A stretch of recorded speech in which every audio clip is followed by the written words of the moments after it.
And we're live. Fantastic. Okay, so welcome back, everybody, to Corsairs on the Ebonmyst. Now, we see our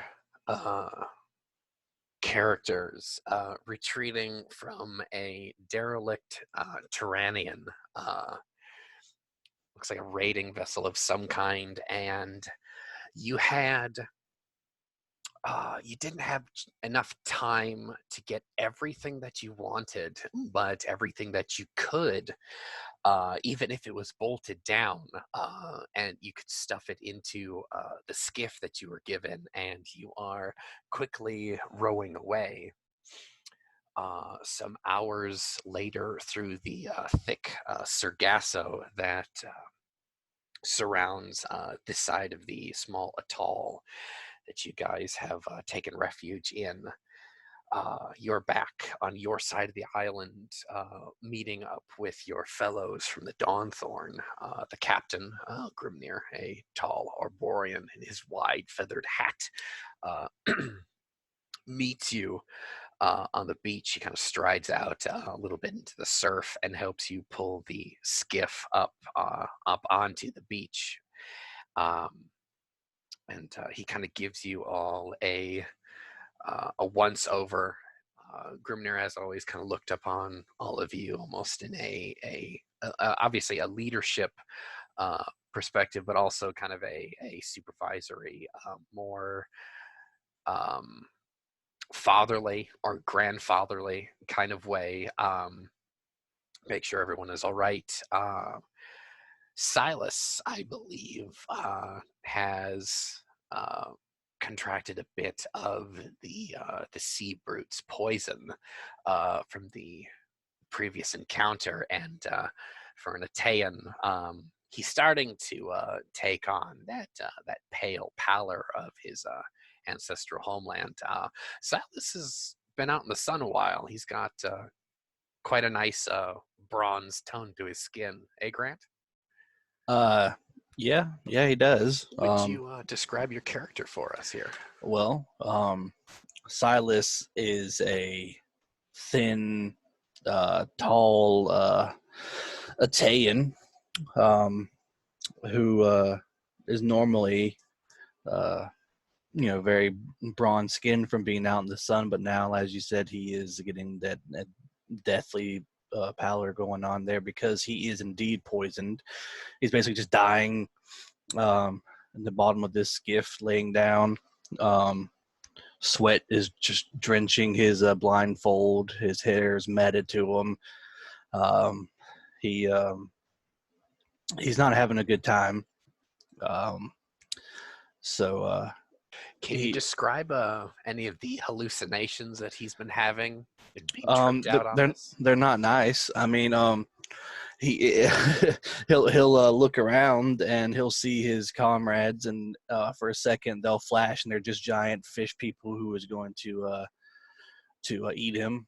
And then at one point they're just like beautiful, like siren women calling him to his death, and he's seeing a bunch of shit. At one point they're just a couple of albatrosses over him, just like squawking at him. So he's going in and out of it. His wound, is just oozing out this vile pus, and he's not having a good time. He's having a very, very shitty time. Keith, would you describe the ichor leaking out of Silas's wounds, as well as Garanus, as you're sitting kind of like just watching over him, but next to him? So the ichor leaking out of Silas's wounds is a horrible smelling effluvia, dark in color, smelling of a combination of rotting flesh and a horrible fishy smell on top of it. He wrinkles his nose a bit, which it's hard to tell when an Arborian wrinkles his nose because their skin has this almost a bark-like look to it. In his case, it's mottled black and very light gray, sort of like the color of an ash tree. Of course, that goes down his entire body, which currently he is stripped down to his waist because he had went over to this the shipwreck with the intent that if he were to fall into water, he was able to swim back. He does have over his back his sword that he traditionally carries around with him, though he left his shield back on the ship. His green eyes are very intent on his friend Silas, which he's always referred to him as the little one, not in the sense that he sees Silas as being less, but he sees Silas as being one who can, in the vernacular, hang with Arboreans. He is much smaller than us, but he carries his weight just as much as either of us do.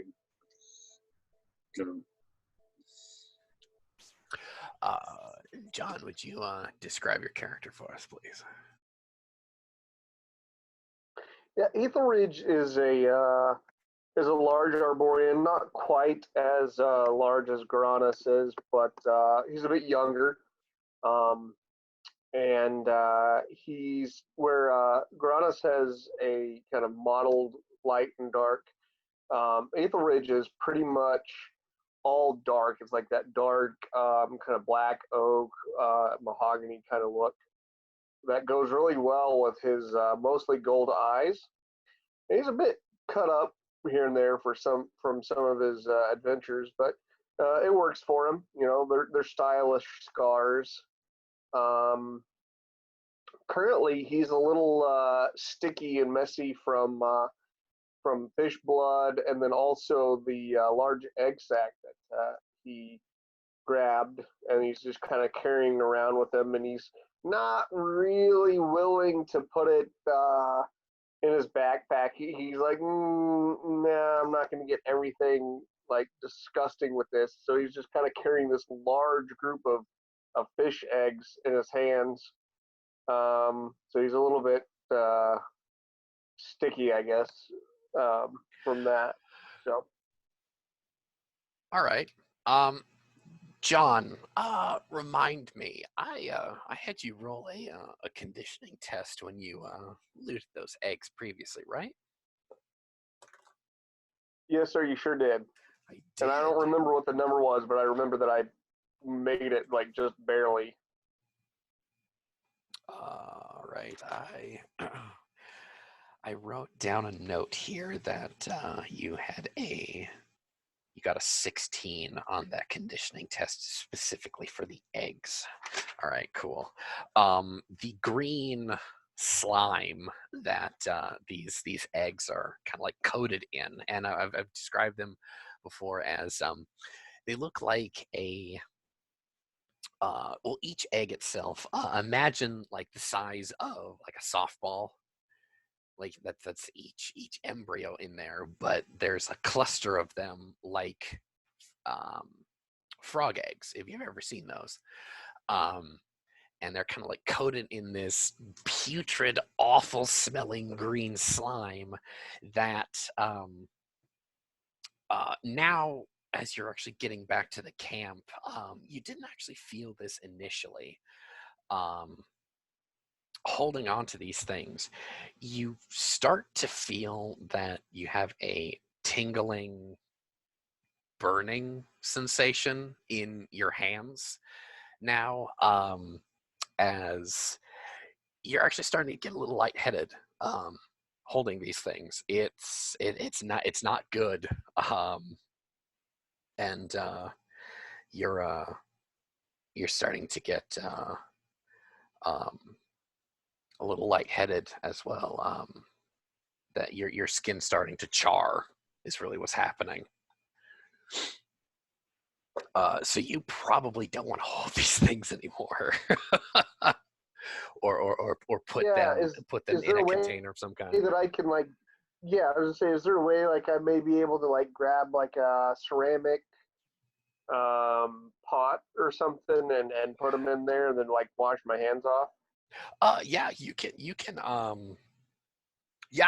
we can say that you looted a a jar, an earthenware jar, and you probably just like, dump them in there, and then the surf is right there. The rest of the crew is taking the loot from the skiff and just kind of like piling it in an organized fashion on your side of the beach. And yeah, you're gonna want to clean all that off of you, but in a couple hours, you're gonna start to feel much the same way as Silas is, as you've contracted some of the same poison that the fish has in its spines, as these aquatic monsters actually coat their eggs to deter predators from eating their eggs, as well. So you're going to need to make or have somebody make an apothecary test soon, because you are going to take. She's going to be for this round. You'll actually take 4 points of vitality damage from this starting to seep away. Actually, seep away at you. As these effects are starting to take place here, has anyone else taken notice of this? How are you guys going to proceed is really what I'm saying. I suppose I'm just doing an awareness test to see if Etheridge is acting oddly myself, huh? So I've been focused on Silas primarily. So Right. Yep. happened with okay. That's a 9. So, yeah, it's not hard to see that. Okay. When he does stow these eggs in a jar and quickly go to clean himself off, that might tip you off. Okay. I tell him, I look over and say, douse them in salt water. They're ocean-going things. That's just sort of a guess. So wash your hands off in salt water. So it might actually hurt like hell. I don't know. We need as we're going to say that Bruna actually takes over caring for Silas at this point. Okay. If Garanus wants to go ahead and try and care for Aethelridge here, I did another conditioning test for Aethelridge as well. Okay, I'll do an apothecary test. The student's going to try to treat the master here. So, that's not bad. It's a 17 total. What's up, John? I was going to ask, on conditioning, I also add my physique score, or modifier, I should say. It's your modifier. I'm sorry, I didn't catch that. It's the physique modifier.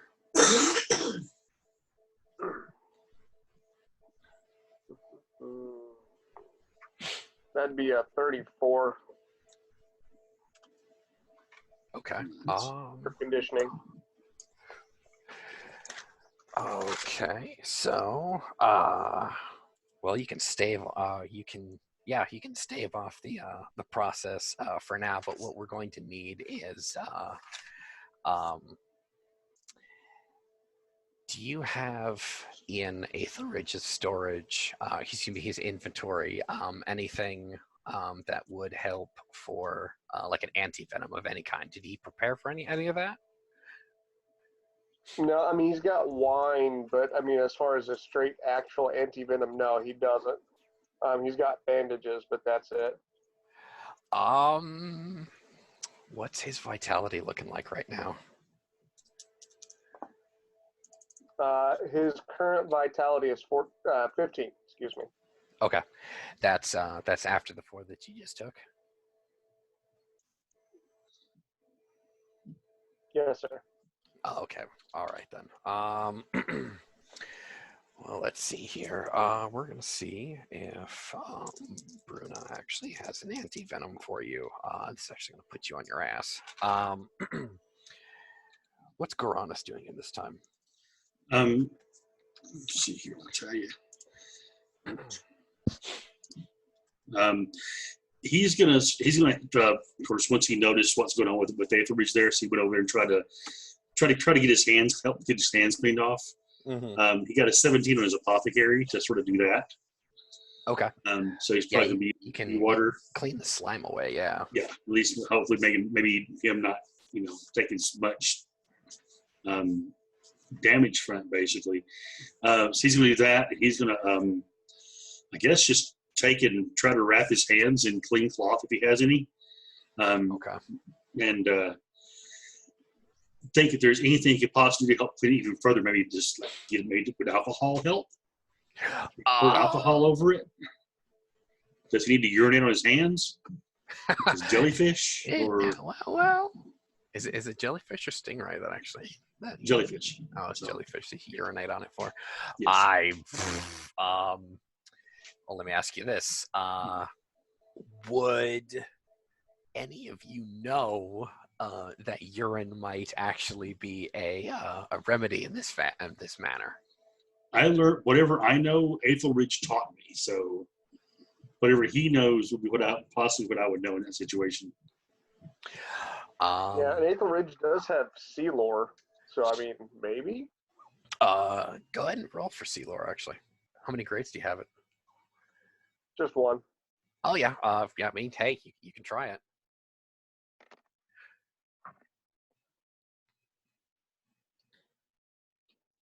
Total of 15.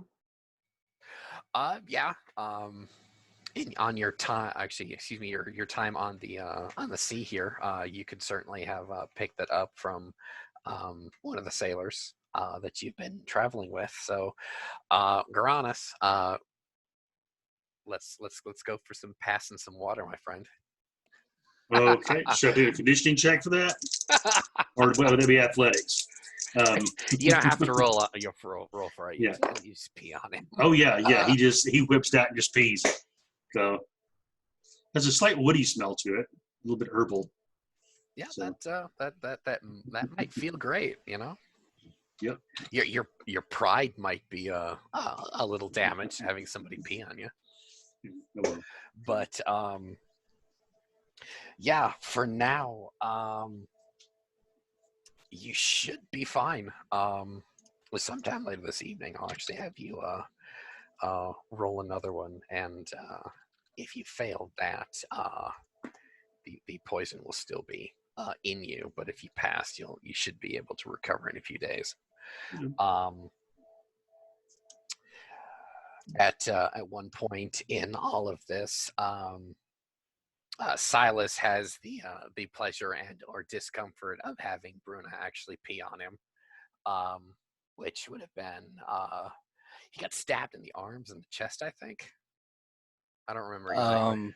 I think it's just on both his forearms. Oh well, when he was, either way, punching it. She just like squat over you and then pee on you.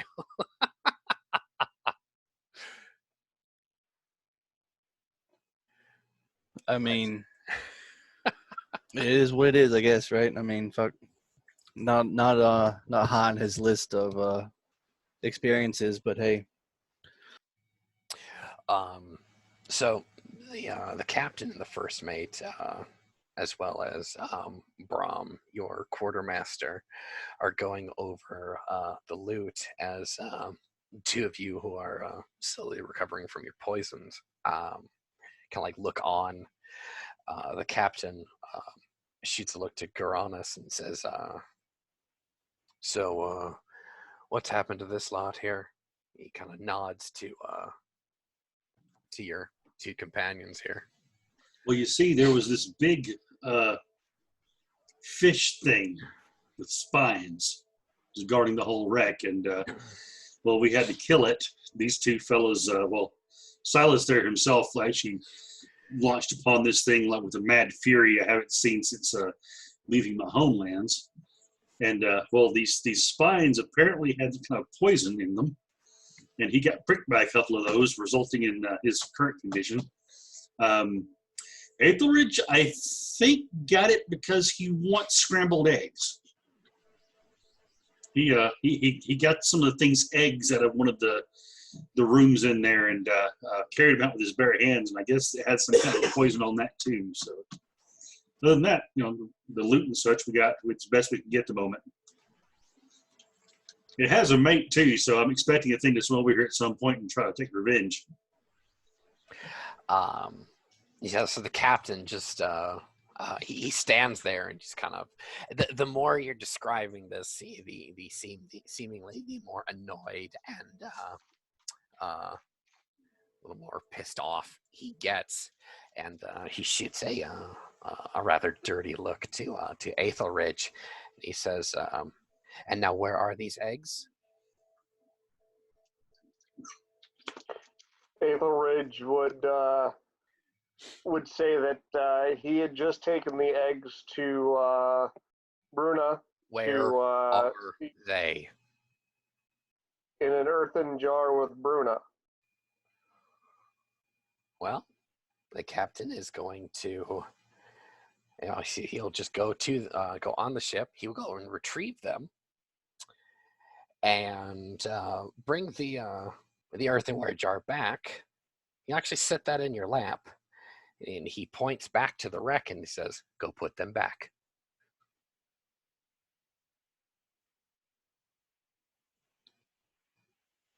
Aethelridge would look at the eggs and look at the captain and look at the eggs and look at the captain and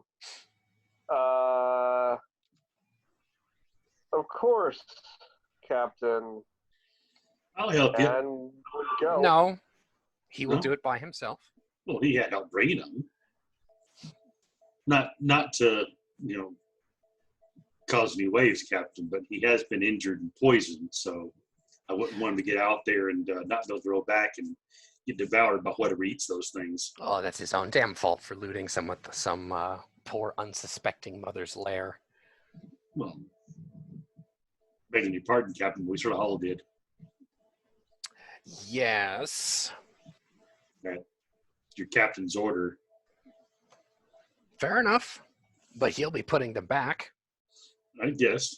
Because when that thing comes and looks for its eggs, I am not losing any more of my crew to that monster.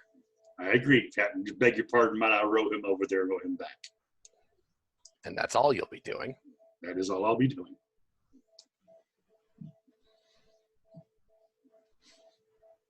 The captain just looks on. He says nothing more.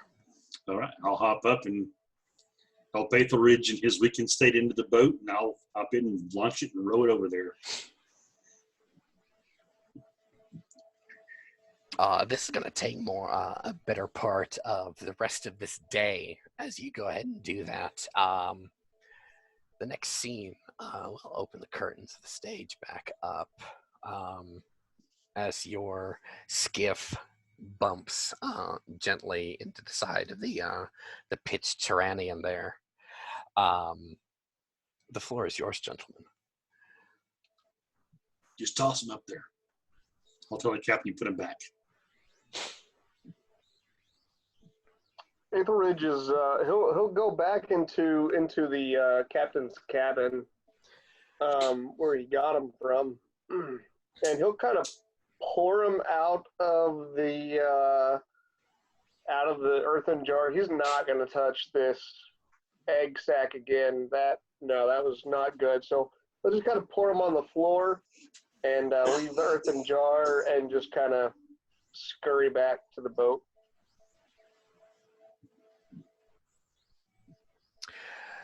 Sometime that evening, when you've returned, the captain is waiting for you on the beach.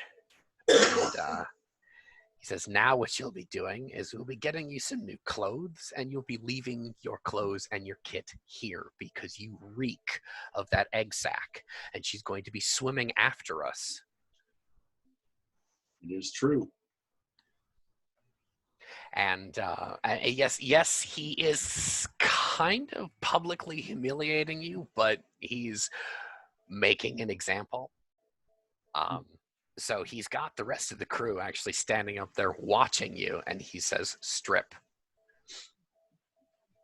Just throw everything in the sand. The rest of your new clothes are right there on the crate. He actually points over on the side.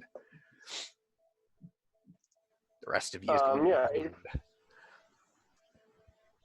be Aethelridge will get out of his clothes, but he's going to scour the sand over his armor and keep the armor and weapon. Oh, what kind of armor are you wearing? He's got a bronze mail hauberk. Okay, so yeah, that is actually made of metal. If you were wearing leather, your leather would be ruined at that point. Yeah. But yeah, you will be spending the rest of this evening as the Corsairs are kind of like settling in and setting up camp, cleaning your kit. Actually, as a suggestion, I'm going to see if do we have any empty barrels on board ship. Oh, I would assume you do, yeah. Okay, I'm going to go up on the shipboard and grab one of those, and I'm going to show Aethelridge how to fill it basically halfway full of sand, and add some of the oil we use to oil our equipment and such, and then dump the hauberk in there, close it up, and just roll it around. That's the most efficient way to clean and scour that armor. There you go. For the smithing class. Sorry, Keith, what was that? You broke up. As part of smithing class. Oh, there you go. Attaboy.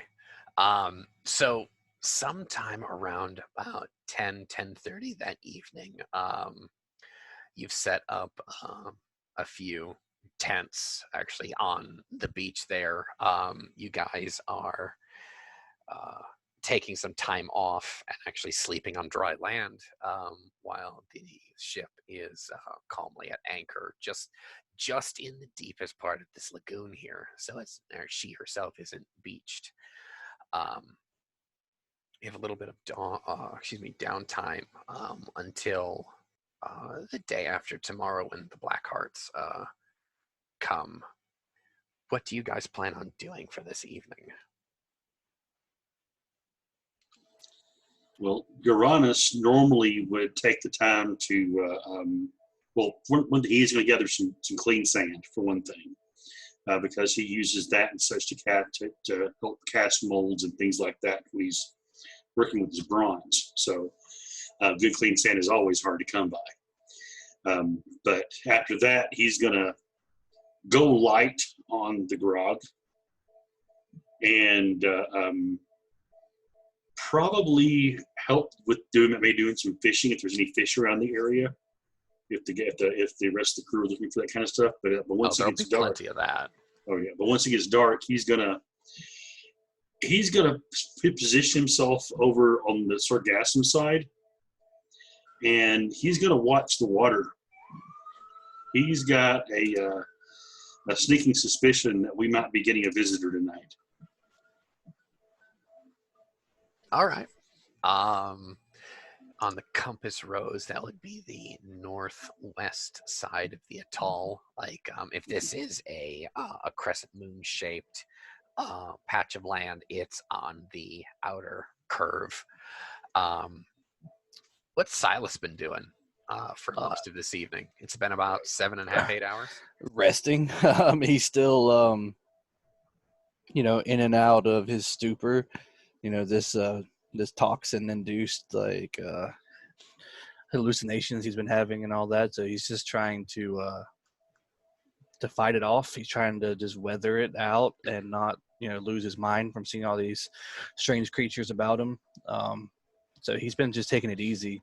He's been just laying in the sand, trying to keep his bandages and everything clean and try to keep his wounds clean as he can, and just weather through it, and hopefully it'll get out of his system soon. So he's just been taking it easy.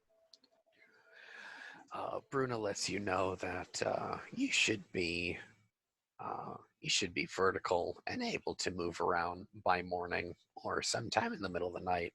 You're actually starting to feel a lot better after the urine treatment and actually some clean water. As the rest of the crew kind of like settles in for the night, somebody takes out a lute and strums a bit on it for a while, some relaxing tune, and for the first time in several months, you guys get a despite early the drama earlier today, a kind of a sense of an island paradise sort of calm here. Um, Even in the evening, it's quite warm. That tropical breeze is refreshing as I'll get out here, and uh, there's a quiet reverence about this place, this isle.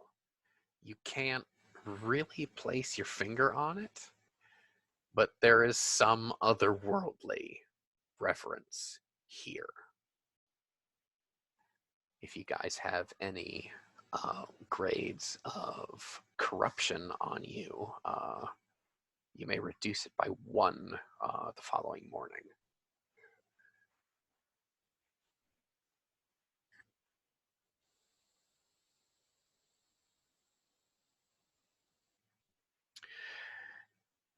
When dawn finally breaks, you guys can continue milling about as you wish. Goranus, as you have has he been fishing for a good part of the previous evening, or has he been combing the beach? What has he been doing? He probably that night, he did some fishing before sundown. Mm-hmm. After sundown, he went back up to the boat and grabbed some makings for some traps. He was basically walking along the shore and snatching up crab. Oh. They tend to come up on the shore after sundown. Make me a sea lore. Was it sea lore? Yep, sea lore. That's going to be 11. Okay. We'll say you actually have an all right haul. You're fishing there. You usually we'll say you have like two days worth of fresh fish from the sea. Okay. Making Bruna happy and making us happy too, because it's better food, not just eggs. And she gets actually to cook something. There you go. There you go. So, also, that sargassum. I'm going to do another sea lore test real quick. Well, that's a little better. That's a 13 for that one. Is any of this stuff edible? I personally don't know. Okay. I would think. I mean, as a game master, I would say no. Okay. That'd be a species of seaweed that's probably not edible. Okay, that's fine. So, all right. So, in that case, you wouldn't mess with any of that. But is there anything else to forage on the island? Like, is there any trees bearing any kind of weird looking yellow fruit or fuzzy nuts or anything like that? There's coconuts. They're Okay. not ripe, but I mean, Okay. yeah. You could get some coconuts there. Okay. Have yourself a little castaway buffet there. Yep. That's what I'm thinking. Get some of those and have a little bit of do a little something there and see I think get Bruno to cook up some kind of a gumbo basically. So that's what we're sort of getting at there, some gumbo. So figure that kind of a good fortifying meal might make my companions a little more able to heal properly. So it certainly is worth a try. So Bruno probably has the provisioning grades for it. At some point, of course, I will go to sleep. But I'm going to sleep on the boat itself. I'm not going to. No. I don't want to stay on the island overnight. Okay. So a good portion of the crew is out on the island, but yeah, there are some who stay on the ship. The next morning, you guys wake up to the seagulls above you making their horrible racket. And Brahm, the quartermaster, comes to Goranus as you've risen for the day and you're looking out over the sea. Do you think we should clean while we have this time? Yes. He's kind of indicating the ship. I point to the guys on shore and I said, they have time to lean. They definitely have time to clean. So, yes. And he goes and he'll go rouse his friends and say, it's time to do some deck swapping, my hearties there. And he hops up and starts going, and actually he is going to the area around where his forge area is and such. He is going to sand scrub. Oh man, I hate that job. Yeah. I personally hate that job, and most of the crew hates that job. Oh yeah. Grant and Aetheridge, you are going to quickly discover that you also hate this job. I already hate it. Yep. Right, Keith, set the boys to work here. I'm going to check some notes here. All right. So what I'll probably have you guys doing is, Silas, since you're the worst off, I'm going to have you going through and all of the pieces we currently have that have been finished or roughed out. You're going to polish them down to a mirror shine. And Aetheridge, you're going to assist me in scrubbing the deck around our specific area. Basically, what these sand scrubbers are is they're just basically a block with handles on top, and they have a sort of a slight indentation on the bottom to hold packed sand, and you just basically run them across a wet deck back and forth to scour the deck clear, at least as best you can. So obviously you have to occasionally add sand. Occasionally it's not really good on the knees, nor is it good on the body in general, because you're grinding your knees away too. So, but pretty much they'll probably have different people in different parts across the deck doing this scrubbing, and then they'll come back and hit the deck with seawater to wash the sand out the scuppers. So it'll take us a good several hours to get properly bone white clean. So, Garanis is supervising this area, correct? oh yes, I'm also participating. Oh, okay. So you are. I'm scrubbing too. Yes. Okay. I need Garanis to make, and well, Garanis and Silas to go ahead and make an awareness test here.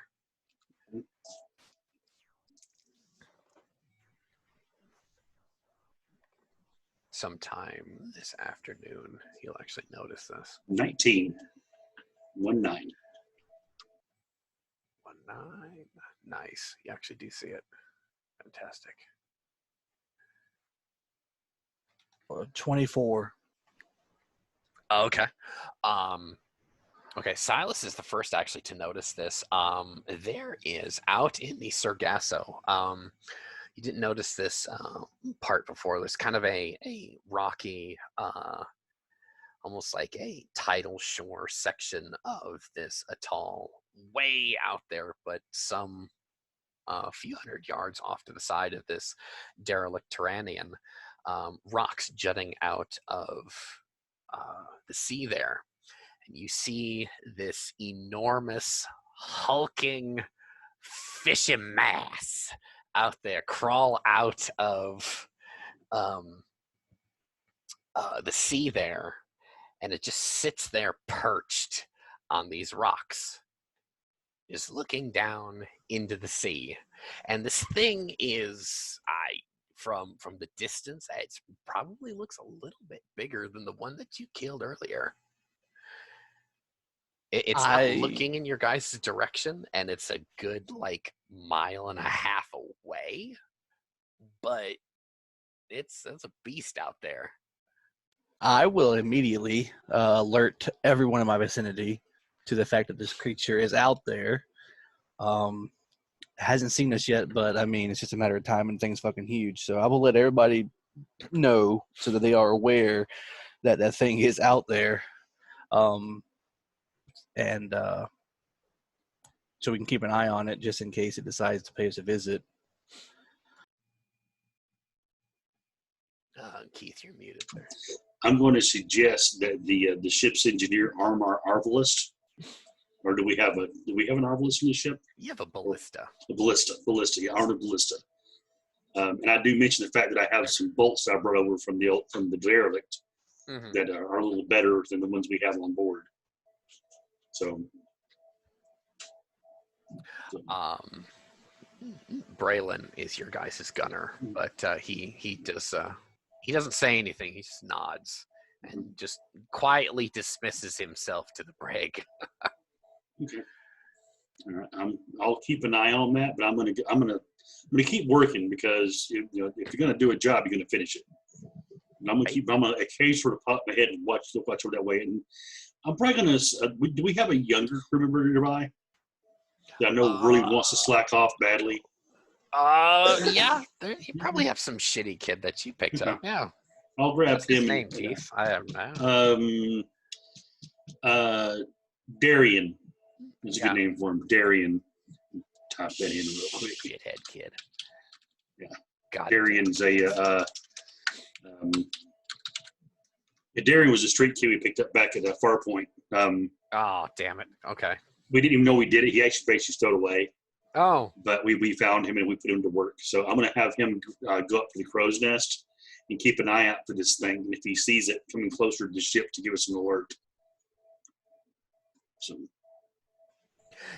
since we don't have, Hana to do it anymore. Right? Goddamn get that kid. Anyway, now this fishy behemoth out there on the rock seems to be more intent on, or seems more interested in the water beneath it as it's just looking down. You kind of get the feeling that it's hunting because it's just kind of like sitting up there like a tiger striped statue out there on this rock, albeit terrifying, but still not an immediate threat to you guys.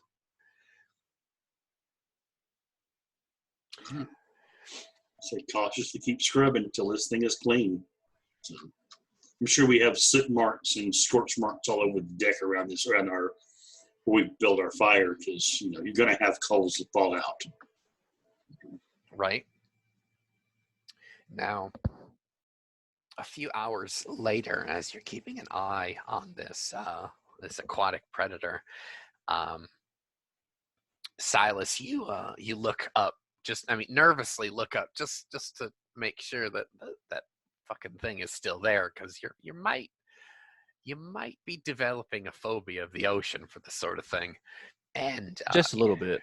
It lashes one of its claws down into the ocean, and it's like snatches up something, and it looks to be another large fish. I'm actually going to say this is more like a Goliath grouper, if you're familiar with that species of fish. Large sea bass looking thing, and it actually rips this thing in two, and it just starts eating part of it. Good 200-pound fish. I mean, better him than us, so.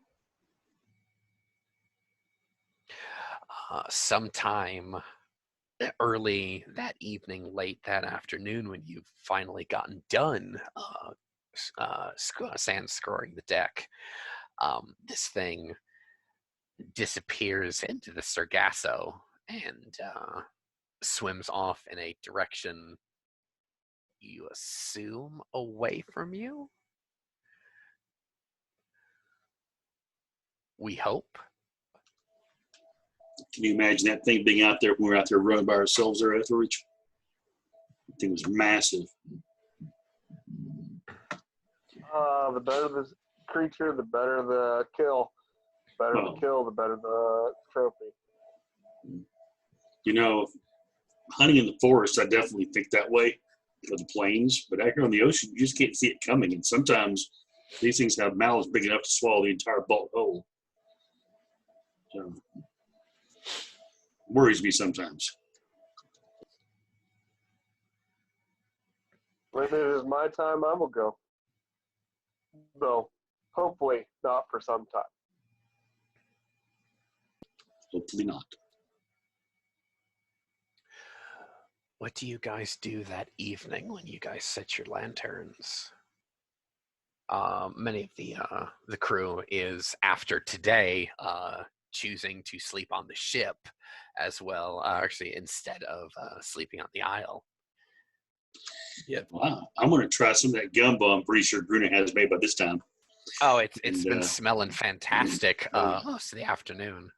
That, and I'm going to requisition some grog for my two guys, my apprentices, and sit back and I'm going to actually ask Aethelridge to tell me how he would, with these wounds and stuff, what all he knows about this kind of stuff. Basically talk shop with him a little bit about the apothecary thing. Yeah, Aethelridge would talk to him about what he knows, particularly given that we're starting to deal with things with spines and that sort of barb, how to get them out efficiently without having to basically like cut them out entirely, like just how to cut the barb out without like just cutting someone's arm all the way open or whatever, and then what to do with the injury, how to clean them out, pouring wine and stuff like that into the wound to help flush anything out. So he'll grab a piece of charcoal, and he keeps several of these flat boards around that are basically bleached white, and they're fairly thin. And from what you're explaining, he starts trying to sketch out some kind of a tool that might be useful for extracting these spines.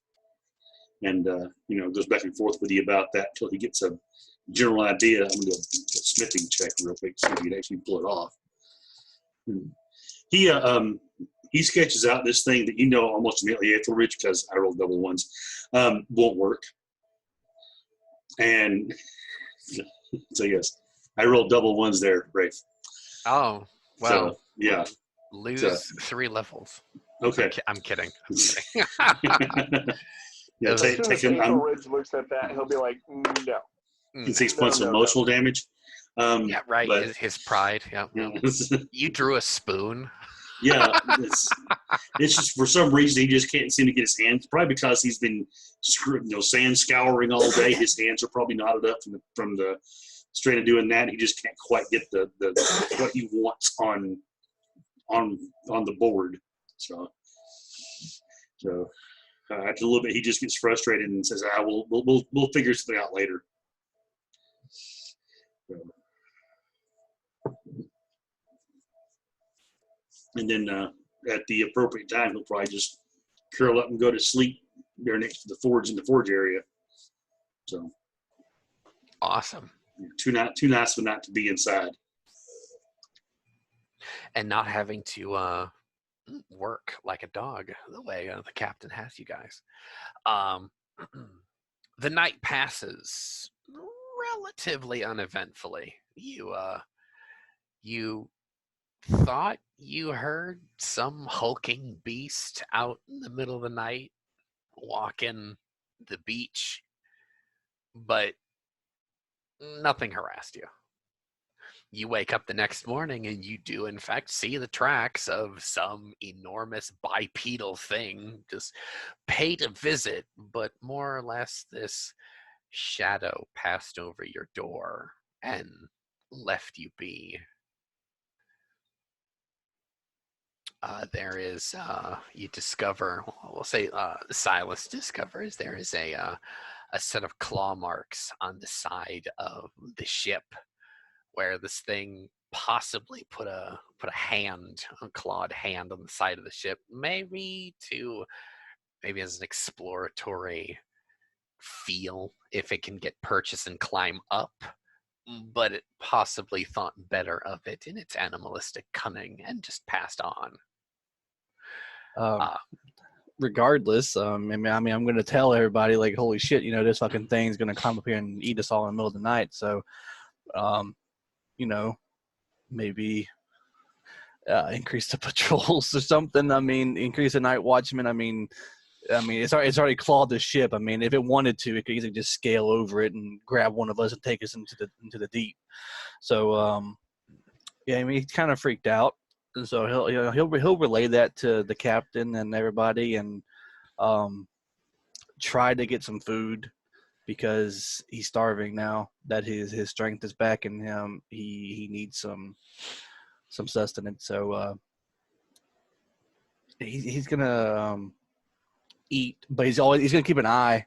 He's gonna just keep an eye, like just out there, just in case. I think and he's gonna try not to eat too fast and make himself sick, but he really is hungry. So, I want Silas to make an awareness test quick. oh shit! Oh shit's right. That's a 14. You see a half-eaten dolphin somewhere up there on the beach. There's this horrible bloody mess up there. Okay, well, I mean, he was hungry. It's guts. It looks like someone like hit a deer, but it's obviously a dolphin carcass. He will meekly look at his food and kind of just push it away, and just think about, okay, that could have been any one of us just sitting there, our mangled corpse on the beach there. So he's kind of a little queasy. Do you point this out to anybody? Yeah. Oh yeah. I mean, I'm like, hey, there's the fucking half-eaten dolphin, on the shore there. So, guys, like, we're fucked. Somebody please just kill this fucking thing. We can dangle you over the side if you want to, my friend, and put a hook around you, let you sit on a hook, and maybe it'll come along and we can catch it. Oh no, I think that it's after Aethel Ridge. He'll be better bait. Oh, but possibly. The captain chuckles like an evil asshole from his charts. Aethel Ridge will jump down into about thigh deep water and be like, "All right, let's go." Yeah. Uranus just sort of laughs at that. He says, If you want to be left here, all right. Yeah, but I think you need to come back up on the ship there, Aethel Ridge. I think we're going to leave the area. Because that's the idea I get from the captain. I must have misunderstood the captain. The captain seemed much more inclined to allow me the honor of slaying this beast and ridding us of all the trouble. Maybe, but I think that I think we can leave it here to die, and us not risk any more members of the crew or the ship if we happen to anger the thing. And as you know, sometimes things get large; they tend to break things. So we don't want our ship broken.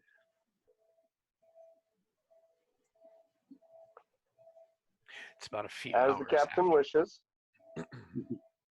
I'll throw a forearm over the side to help haul you back up on the boat. For the ship, sorry, not the boat, the ship. It's a few hours after dawn at this point. The captain orders to their crew to clean up whatever they've left on the island, and then quickly pack up, because you guys start to consider that you've overstayed your welcome, angering the local fauna and fauna here. And as your sister ship is actually going to be on its way here shortly, Zakiti comes out and informs the captain that that the Black Lotus is on its way, and she actually points somewhere off northeast of you guys. And she goes, beyond the mist, that way. She kind of crunches, like you kind of see the gears in her head turn, and then she readjusts her arm to the right, like maybe like a few degrees. She goes, no, that way, with the wind.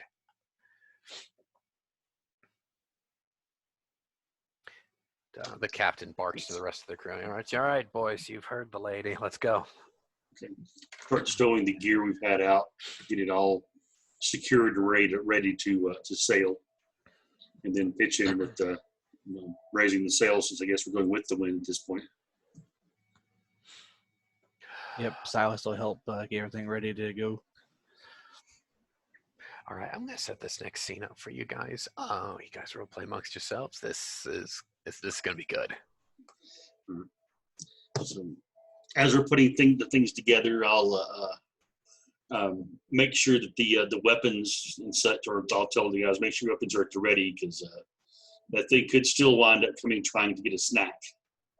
So, Yeah, Silas is going to go around and make sure that the ballistas are are ready. Talk to the gunner and everything. Make sure that everything's well oiled, ready to go, and that they're loaded, because he's fucking paranoid. He's expecting like any second this thing to just crawl over the side of the ship, dude, and just start getting us. So he's taking precautions. That's actually a good point. Braylon is actually going to tell Silas that if they are to see action, that he'd want Silas to be part of the gun team. If he's going to be making his reload properly and efficiently, he wants at least Silas and Keith, odd or even? Odd or even? Even. Okay.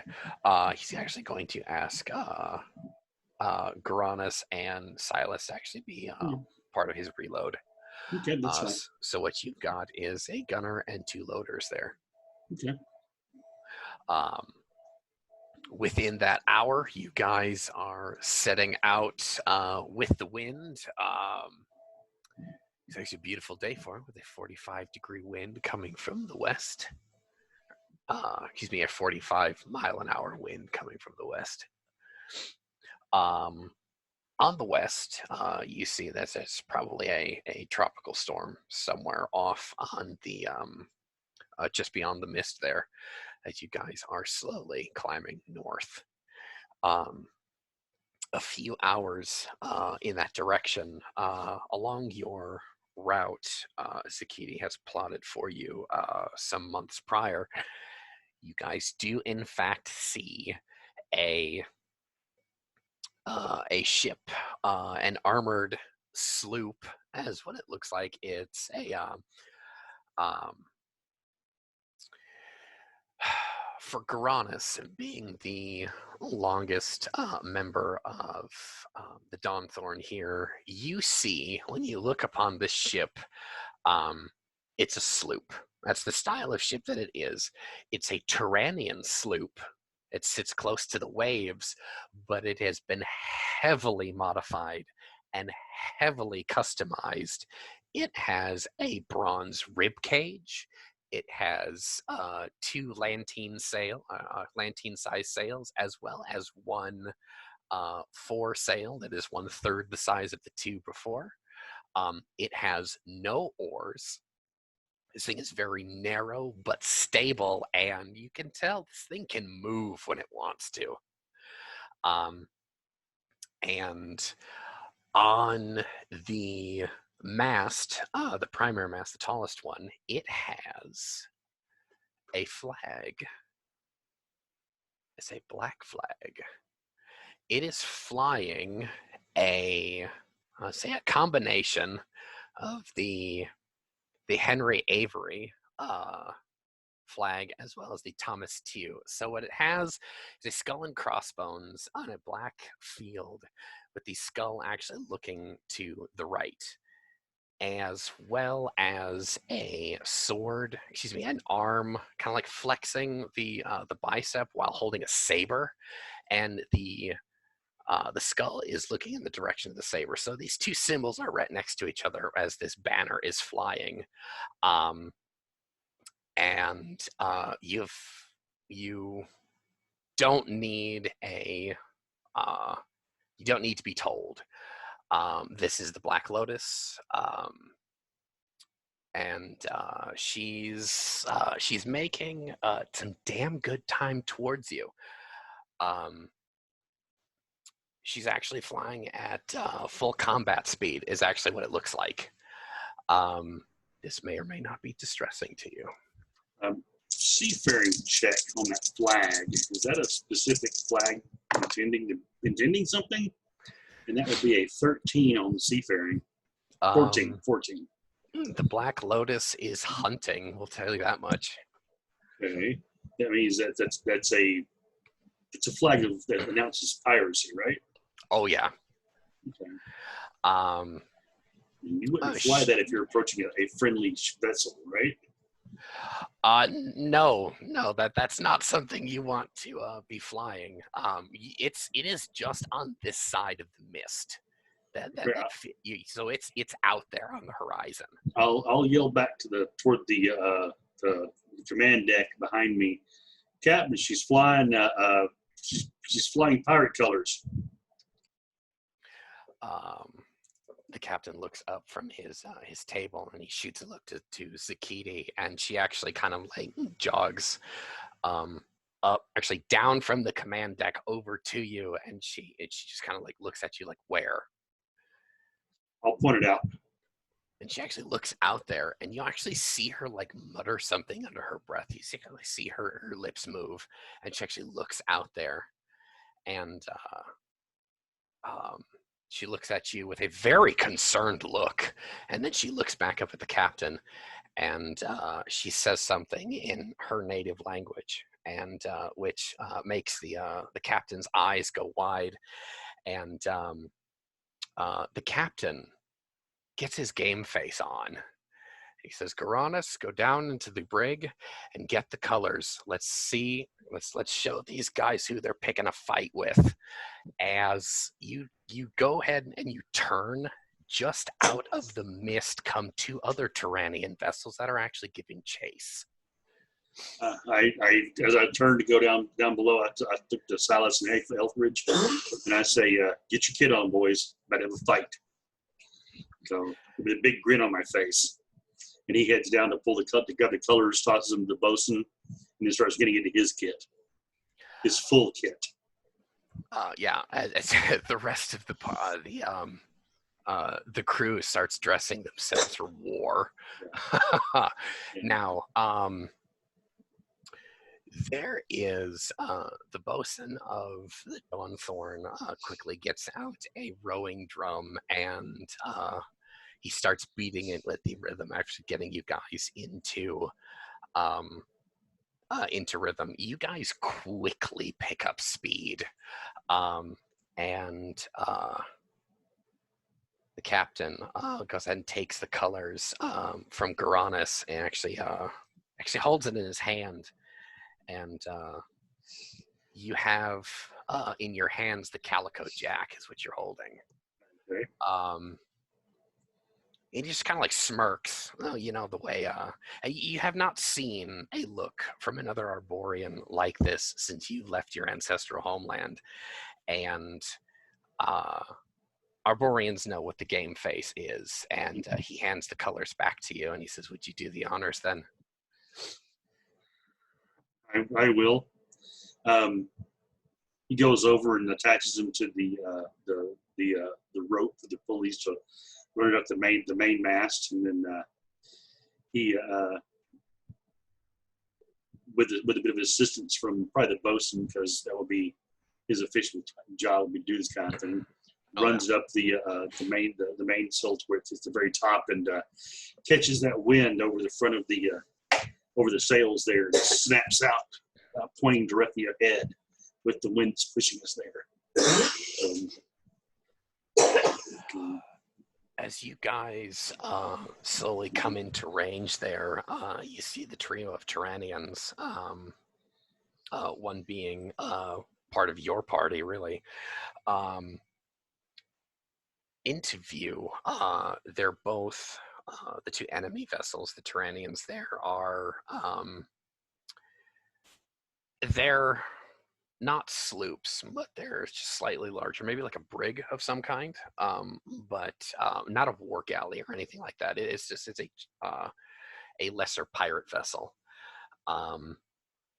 They're both flying a a Corsair flag that is red that has two crossed what looks to be like scimitars, as well as has a crescent crescent moon on it. And the captain at this time has donned his leather hauberk. He's tied on two of his sabers. Zakiti comes out of from the brig from the below the ship, and she has a bow that is that looks to be a little bit too long for her.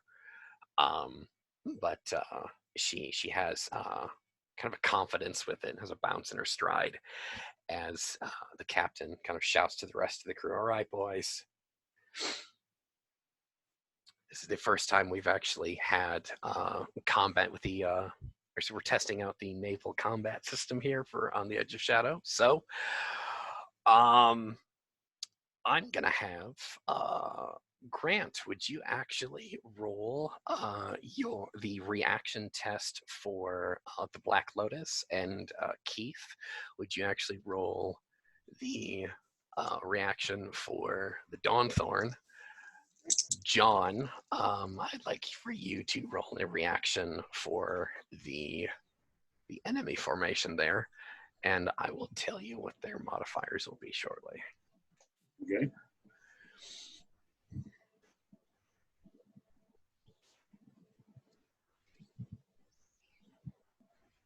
Y'all gonna hate me. Sorry.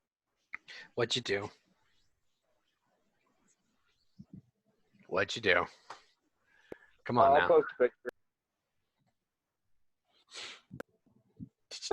Did you roll a crit? It's a critical. Double eights. Oh my god, they're gonna go first. Oh yes. All right, so Grant, the Black Lotus has a reaction modifier of +4. Keith, the Dawnthorn has a reaction of +2, and the Tyrannians will have a reaction of with that crit, now it's a +6. Great. So I'm actually going to have Keith go ahead, and you're going to be doing the maneuver, as well as reaction for our ship. Grant, you'll be taking care of the Blackhearts, and John, you'll be taking care of the other two ships. What we'll be doing here, just to set this up, our two ships will have a +3 to their attack for their respective guns. The Tyrannians will have a +1. Now then, so the Black Lotus actually has a fore and an aft ballista. They can actually swivel that thing back and actually return fire if need be. We are in range of that. Grant, would you like to try and put a hole in them? Yeah, I rolled a 15 on their reaction. Oh, fantastic. Okay. And the Dawnthorn is at 18. So beautiful. So what we will do for the Dawnthorn, they will be going first. We are not in range. We are nowhere near them just yet. Our only options right now are to close the distance, and that'll be after the Tyrannians make their turn. yes. So Keith, you're using the captain's maneuver, which is his navigation is a +6. Okay. So don't the Tyrannians go first, though? They do. Okay. They are closing the distance with the Black Lotus, and they're actually going to fire and try and sink her with double 7s. All right. We'll go ahead. Grant, make a defense test. Okay. That's your +4 modifier. So that's a 12.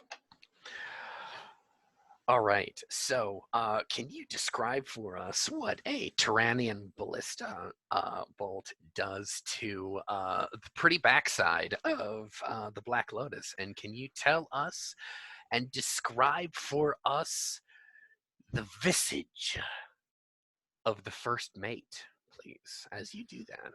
Okay. Well, the backside's not nearly as armored as the rest of it, so this this nice Tyrannian, pristine ballista bolt looks like it was just manufactured. Um, Releases with an audible thud, twang, from the tautness of this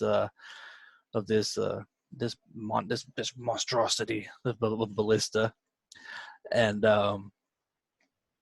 it it doesn't penetrate through the hole, but it will take a chunk out of the side of the railing there from the back end of the Lotus, sending no small amount of debris flying. Maybe a couple of men were not fast enough to get out of the way, and they go into the drink. And seeing this, the first mate will turn back his gaze to the pursuers, and he his one good eye narrows in a almost a disgusted way, like how dare they, attack this beautiful ship. And he will swivel his squat bulk back fully, giving his full attention to them. And he is I can't remember the name of them, Rafe, but They're the lizard people. they're just lizard people. Oh yeah. He is a lizard. He is a lizard folk. He is roughly 5 foot, standing at full height. He is squat. He is bulky, and in his right hand is a spear that is probably 2 feet taller than he is. He has one eye. The other is just a hollow socket.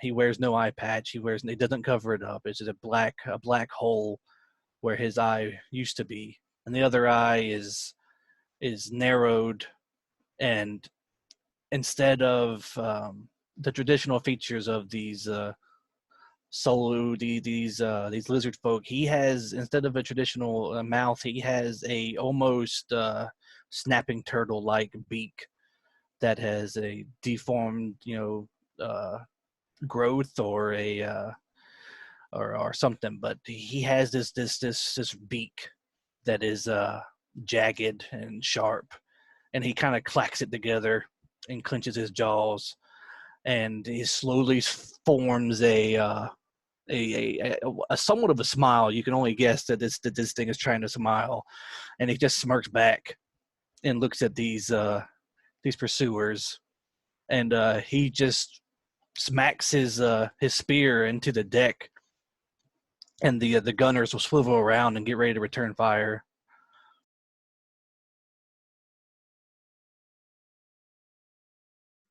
Beautifully done, my friend. Thank you. So that will actually be the Tyrannian's turn here. Now, Keith, give us the Dawnthorn, please. What are her orders? So the captain looks up at these two pursuing ships, and he knows that going head to head against them would probably be, well, he doesn't want to go between them because they both have attack against him. So he is going to angle the ship to pass just to the outside at an angle to the ship that's closest to him. So I'm assuming for approaching from, say, we're approaching from the starboard side of our friendly ship. We're going to try to pass just to the starboard side of one of the pursuing ships. But we're also going to try to intimidate the hell out of them and see if we can't get closest. Put a bolt across their main deck, possibly into their steering deck. And in the process, Uranus and a few of the other Arborians who aren't currently assigned to an oar start banging their swords onto their shields in time with the drummer. And then he starts. They start chanting out a Arborean war chant in Harundanese. So most of the rest of the guys don't understand it. Our Etheridge course would. Basically, it's an old chant about the clashing of steel and bronze against bone and blood, and winning the day under the cloudy skies of her wonderful grace, and trying to be as loud and as intimidating as possible. Are we going to be within ballista range of this thing this round? Awesome, beautiful. As you are preparing for that, you guys are moving into position there. The captain comes forward and kind of like partially leans over the command deck railing there, and he actually addresses the Ateans of the crew in their language. He goes, "All right, boys, blindfolds off." And this actually kind of like shakes up part of the crew. Like, wait, what? As some of them, they just kind of like freeze in their in like what they're doing. Like, is as they're rowing, it kind of like falters. The beat of the rowing actually falters a bit, as well as the drummers, also Atean, and I mean he kind of like. The drummer actually puts down his drumsticks, and he actually pulls out his bandana as the rest of the crew actually starts pulling it off and actually letting the world see their eyes. Yep. Silas will also he'll hesitate, like, what the fuck, but Captain gave him an order, so he will reach up a hand and undo and let his bandana fall, his blindfold just fall to the deck. You as some of them actually lean back in their the rowing benches, as you guys let the sunlight stream into their opalescent, almost partially glowing eyes, and he goes, "Give them a good look." And actually, they all of these Atean sailors just kind of like slowly, as one mass, just look at this Tyrannian as you guys are passing, and I'll describe it from the enemy vessel. They actually see a wall of milky white pupilless eyes as you guys pass. The captain just grins. The only way an Arborean can grin evilly. And that will actually be your guys' turn. Now we are back to Grant for the Black Lotus. What does Rockbeak wish to do for this this round? He is going to give them both barrels, as it were. He is going to swivel his ballista back, and he is going to give as well as he receives. He will look to his gunner like, all right there, you limp dicks. You can get ready to give these guys what they gave us, right? You fire when I tell you to, not when you see the whites of their eyes. You got that?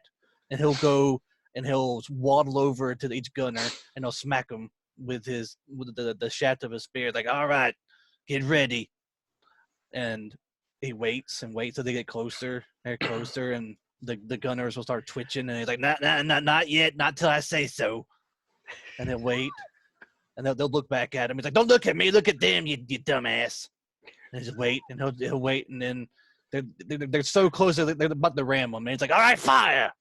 And then the twing twing as these ballista bolts will just slam into this pursuing ship. Hopefully, and I don't miss.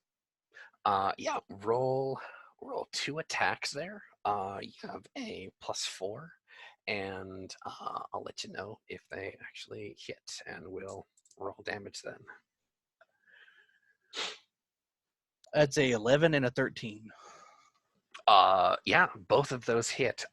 Since you have 2 pursuing vessels, do you want one for each, or do you want to No, it's focus fire. It's retribution for the one that took out their ass cheek. So that one's getting both of the bolts. I need 3d8 damage for each of those, and you're using ebon tipped bolts, so that's an additional 2 points per attack. Keith, I've been sitting on these siege weapon rules for months now. I finally get to test them out. That's 14 on the first damage. You said 3d8 twice. So Yeah, that's yeah. 14 on the first. Yep.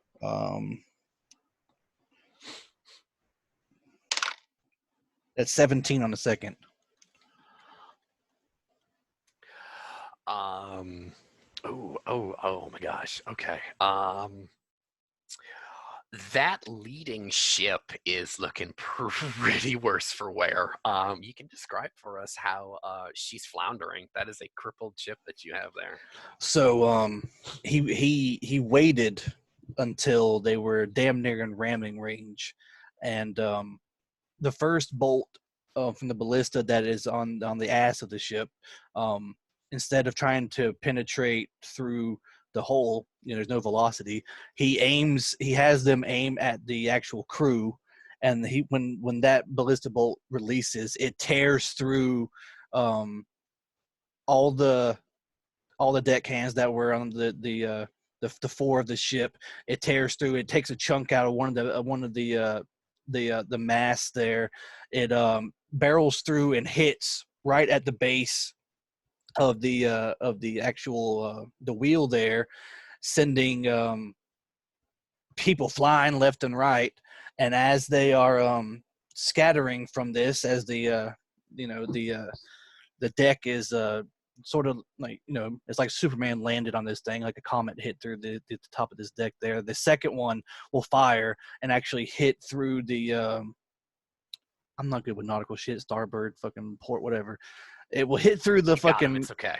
Yeah, the second one will actually hit through the right side of the hole on the ship and tear it, just rip through it, the gigantic hole through the to the body of this ship, and it will instantly start just taking in water. And the crew above deck is still reeling from this massive ballista skewering through everybody, and they are very, very delayed in their efforts to prevent this ship from sinking. So we've actually crippled one of the ships there. I'm gonna say, Grant, you said that you were aiming for their wheel, I suppose their ability to navigate there. Yeah. Okay. So yeah, Keith, they can't move. That one can't. Just they're done. Right. I'm gonna say that they probably lost their mast. That thing has toppled down and crushed a few people as well. Now we're back to the top, and the second Tyrannian is actually going to actually see this. Let me see. Do they actually see? They're going to actually make a morale test. Oh, really? Oh my God. Okay. They see what you've just done, and they take down their red flag, and they quickly put up a white one. They're done. Yeah, they're ooh. Just because we should board them. Captain Grimnir gives the order, and he says, "All right." Just because they're already terrified, now they're going to see a bunch of non-blindfolded Ateans coming their way with a bunch of Arborians beating the drum behind. Yeah, they better be on their knees with their hands behind their head. Well, actually, let's see. Oh my God. The captain, he gives the order to, No quarter given, no mercy. Actually, no mercy, no quarter. He has the Atean Marines throw over chains to the other side. A few minutes later, the previously surrendered Turanian vessel turns into a bloodbath as Grant, you're the Atean in the party. Can you describe for us the weird and the feral and the ferocity of your kinsman's fighting prowess on the sea? There is Well, knives, there is boots, there is teeth. now that they've been unleashed, as it were, now that they're not blindfolded, Yeah, they don't have to hide. even the most timid of the Ateans take on this primal like ferocity, like a tiger just like reveling in its kill. They swarm this like a bunch of locusts, and there is they attack them with everything, jumping on them, swarming them like rabid animals. Multiple ones will jump on one and they will be shanked to death with knives. People will be biting people, tearing jugulars out. They go just straight up ferocious on them. They will disembowel people. They will pull out their intestines. They will kick them into the drink. They will actually, one poor bastard tried to jump overboard to escape them, and they grabbed him and tied his hands behind his back with his comrades' intestines, and they kicked him over into the drink. One poor guy, he he basically got pinned to the deck, and got basically drawn and quartered to a sense. They tied his hands up and his legs, and they just pulled, and you just hear this sick cracking of his bones and his joints just popping. And as for the captain, they disemboweled him, pulled out his intestines, wrapped them around the wheel, and just gave it a nice spin, and have all of his intestines just ripped out of his body. They are screaming, just unholy scream. It's not even like coherent, like not sounds of victory. It's more just like wails of ecstasy and like ferocious growling. They've gone completely feral. It seems like there's a pack of feral Ateans, just decimating these poor bastards. They're soiling themselves, they're shitting themselves, they're pissing, they're trying to flee, and they're killing their own comrades trying to flee from these crazy Italians. People are being trampled underfoot, people are sliding around in the gore and viscera, falling, killing themselves, and smacking their heads, snapping their necks against the railing. It's total anarchy and chaos. With that bloodbath ensuing, what do the rest of the party mean to do?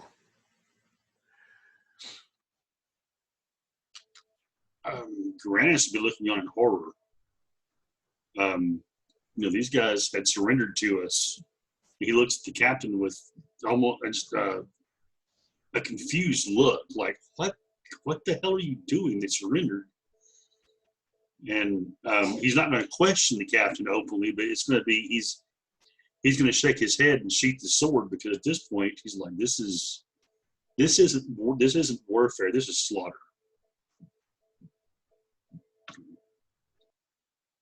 As Silas, he wanted to go over there and help them, kill. But yeah, he stopped himself because Garanus is right. Nobody has basically put up any form of resistance there, and there's no, yeah, he wouldn't say honor because he doesn't really have that honor. But there's no glory. There's no thrill in just killing, just slaughtering like a defenseless animal. He wants to put up, he wants some challenge, and this is just wholesale slaughter here. This is a slaughterhouse. This is lambs being led one by one to a slaughter. And I mean, Silas isn't appalled by it. He's just disappointed that there's no real fight.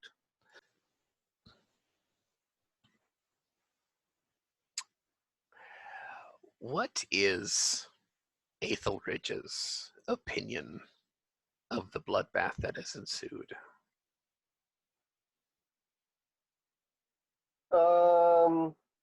He's Or a is bit he also in the disgusted. thick of it?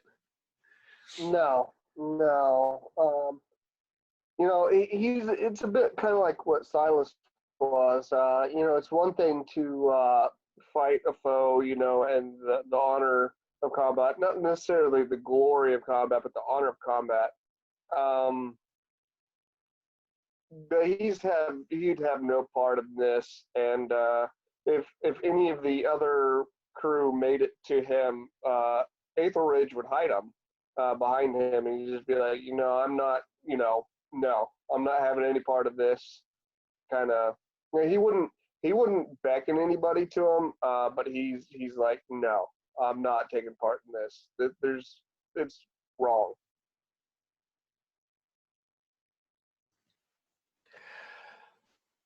When the chaos has subsided, um, the Atean members of the crew finally have slaked their bloodlust. They've taken about a dozen prisoner, and they're really a little bit more forceful with the prisoners than you obviously feel comfortable with. Um, they're not so much beaten, but they're chained in uncomfortable fashions and made to kneel as the captain comes over, and you actually catch sight of Brahm. Actually, his blindfold off, and he's covered in blood, and a couple of the younger Ateans actually have started to look up to Brahm as more of a role model, and he shoots a look to the captain through this bloody mask that he's now wearing. He has a long knife and like a hand axe in one in each hand, and as soon as the captain comes over to the Turanian ship, um, uh, the quartermaster's weapons droop to his sides, and he's about to say something, and the captain just puts up his hand, and in the din of this, you just hear the captain say, "I know." And Brahm, for one, he kind of just collapses to his knees. He drops his weapons on the ground. He hides his face in his hands, and he just starts sobbing. The captain walks over and puts a hand on the quartermaster's shoulder as he kind of like sweeps his gaze across the rest of the crew. And a couple of the other guys, they just break down. They sit down where they were standing, and kind of shoots a look to Garanus. There's a lot that is said in that look, but he doesn't say anything to you.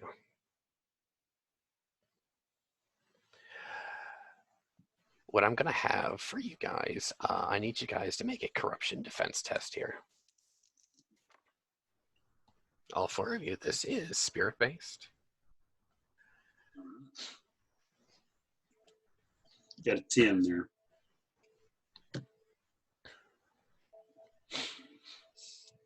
If any of you rolled under a 16, you will gain 2 points of I corruption. got a 17.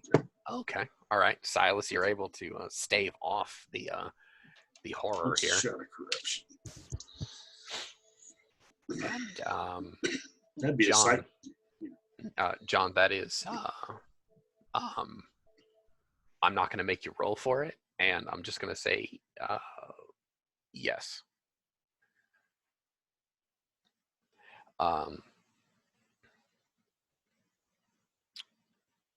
The captain hasn't the look that the captain gives Garanus is a look that says that he's obviously not had his Marines off leash in a very, very long time. And a couple of them have overindulged, so to speak. But he doesn't say a damn thing to you.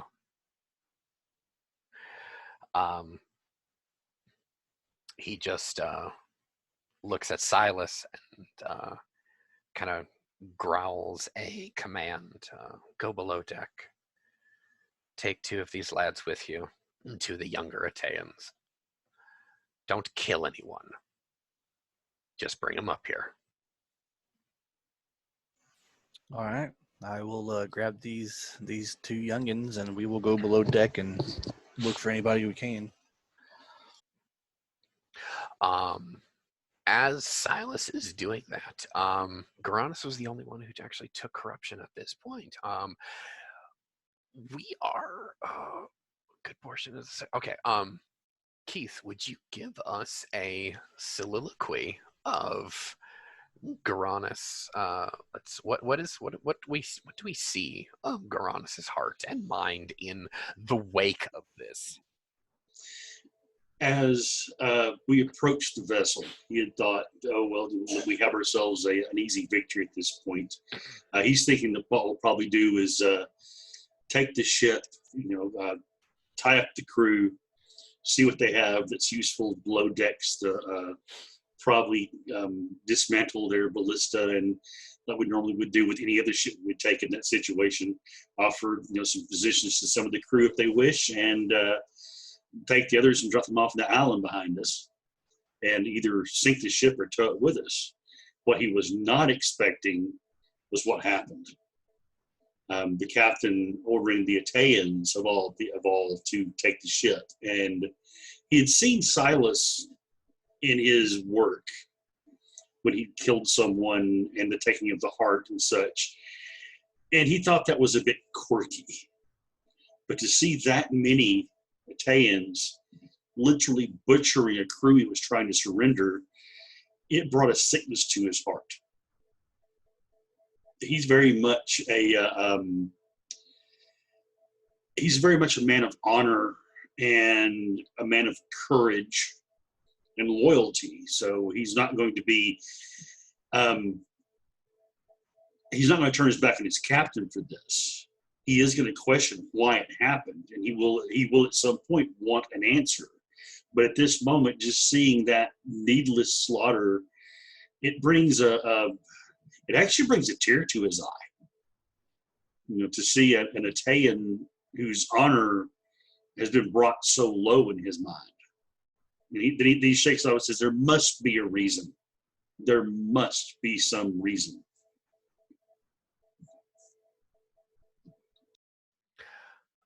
John, would you give us a soliloquy of what is going on in Aethelridge's heart and mind, please? Yeah, Aethelridge is he's very much kind of in the shocked and horrified, not only that his crewmates would be willing to do that,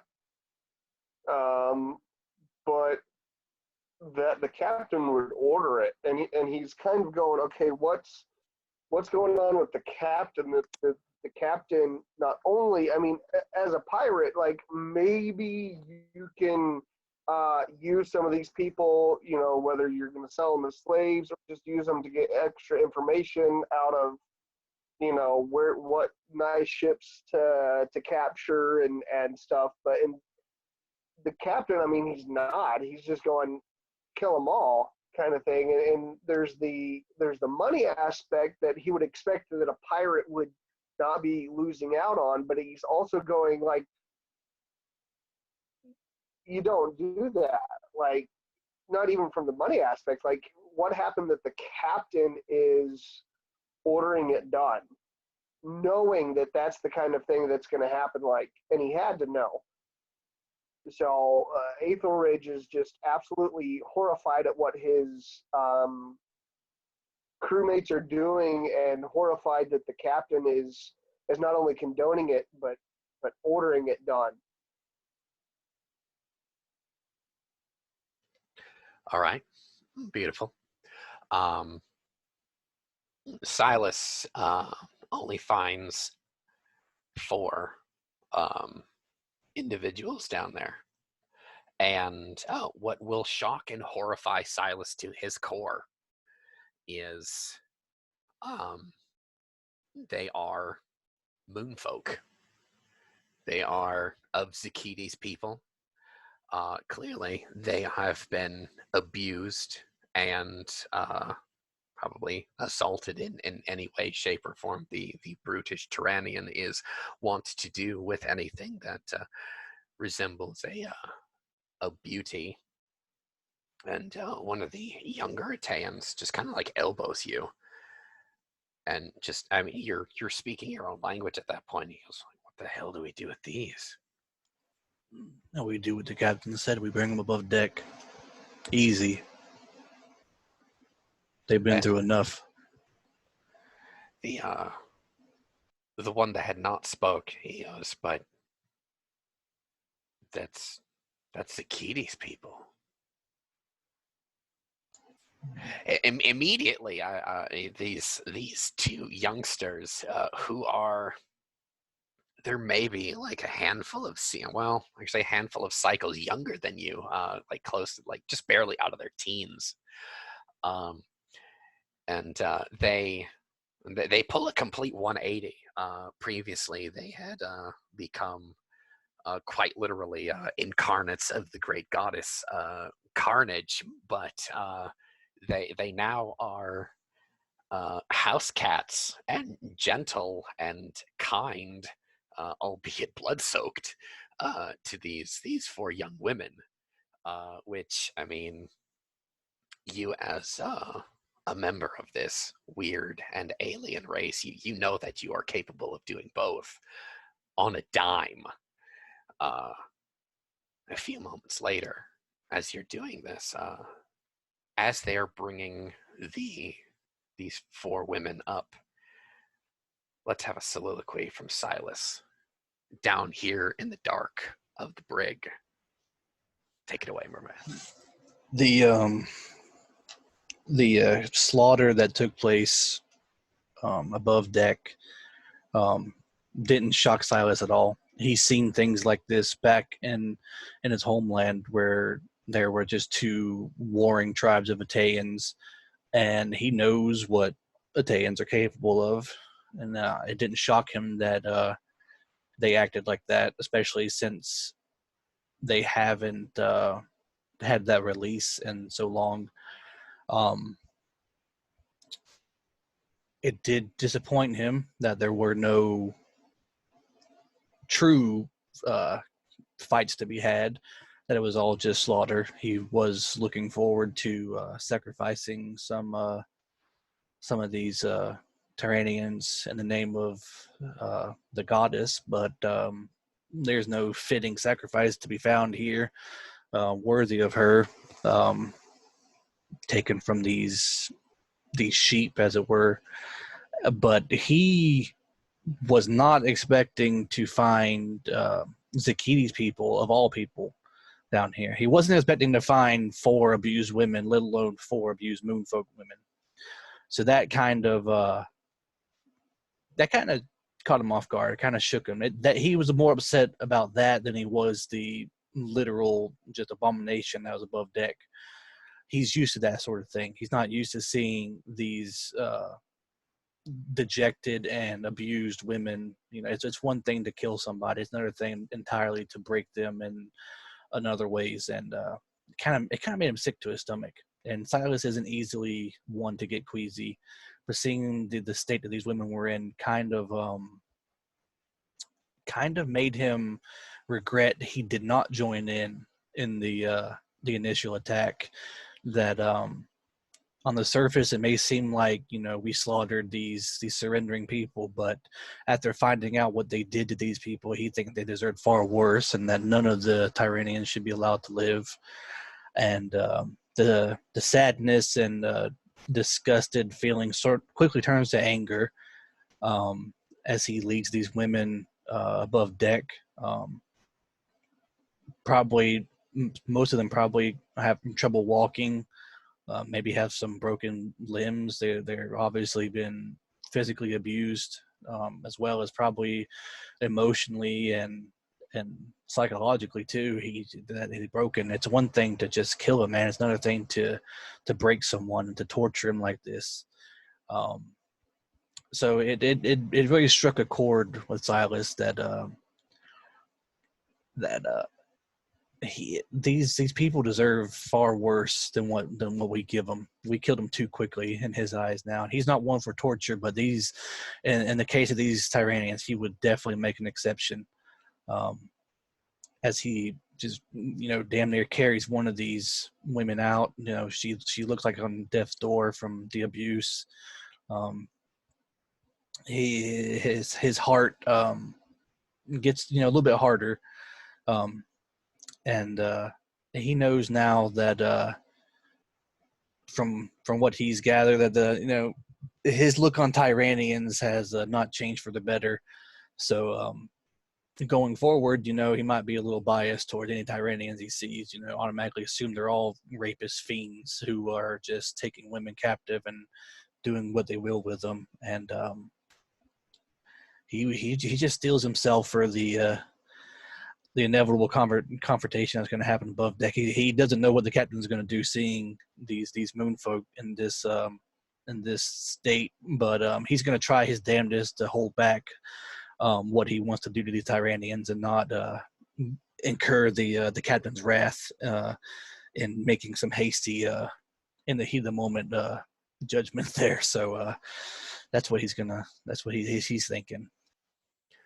As you guys return topside with these 4 abused moonfolk in tow, brief reactions from the Arborians of the party, please. Keith, take the floor for me. Upon seeing these battered and brutalized women be brought up from below, Gronus is no stranger to the things that go on with pirates. They brutalize people occasionally. It does happen. In the heat of the moment of the battle, the blood gets up, or in the case of Arborians, the sap gets up, and things are done that would not be done in normal polite society.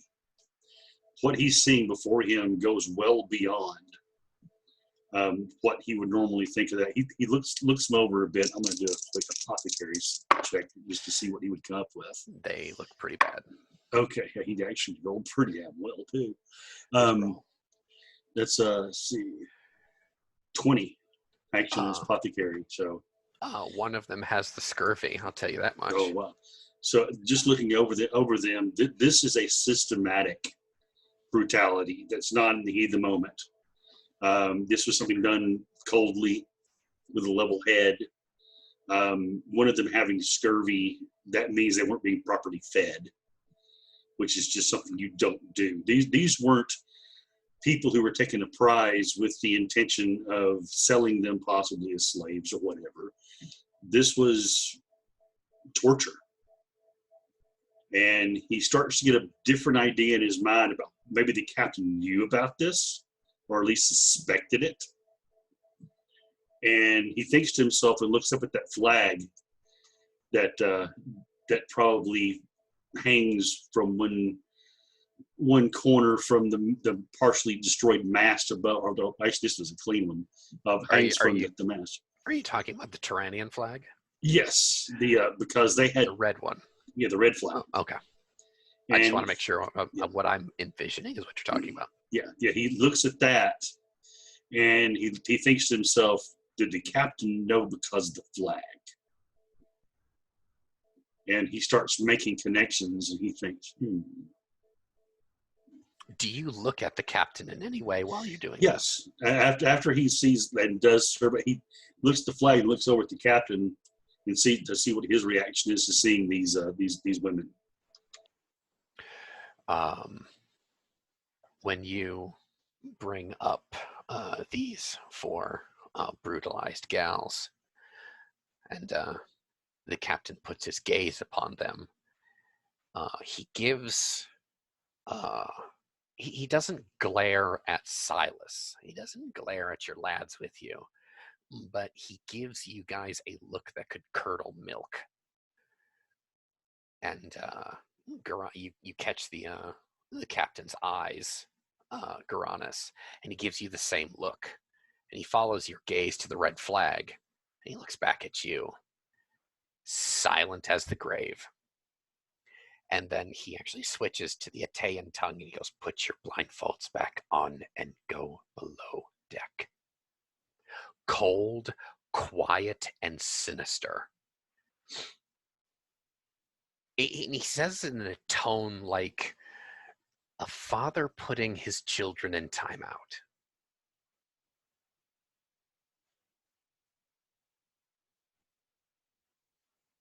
Silas will set the moonfolk that he was carrying down, and he will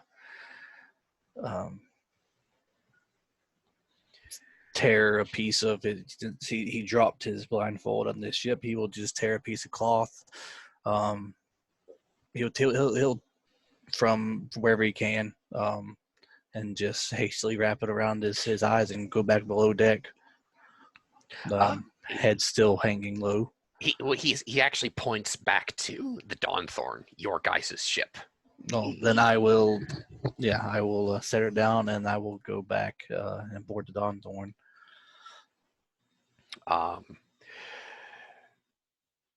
He's been addressing actually the entirety of the Atean crew, as well as some of them have stuffed their blindfolds in what pockets that they have, or wrapped them around their wrist as a bracelet, something to keep it on their person. But they put their blindfolds back, and en masse they heads hanging, they retreat below the deck of the Dawnthorn. As you actually see the other ship being crippled, the Black Lotus has taken control of her, and she's floundering there. And we're actually going to introduce another NPC here. An Igniad, naked to the waist, a tall, golden-skinned and bright blood-red hair, actually steps onto the deck of the Tyrannian from the Black Lotus, and he just takes a few moments to take in your bloody work on this ship, and he just kind of scans the crew of the Dawnthorn with his gray eyes, and just kind of gives a look, stepping over a body, and he says to the captain in Feywise, as he's looking at the moonfolk, there are 30 more on the other ship. And he just kind of like nudges Grimnir, and he just nods. And they have kind of a hushed conversation between the two of them. The captain gives you guys the order to clean this place up, and we're going to be towing the two Tyrannians to a nearby island. And Zakiti just kind of standing off to the side, didn't even get to fire an arrow this time, and she's just shell-shocked by the horror here, and there's horror and despair, and also a mix of anger that her kinsfolk are abused in such a way. Keith and John, I would like for you both to narrate what you and the non-Atean members of the crew are doing to pack up this shop.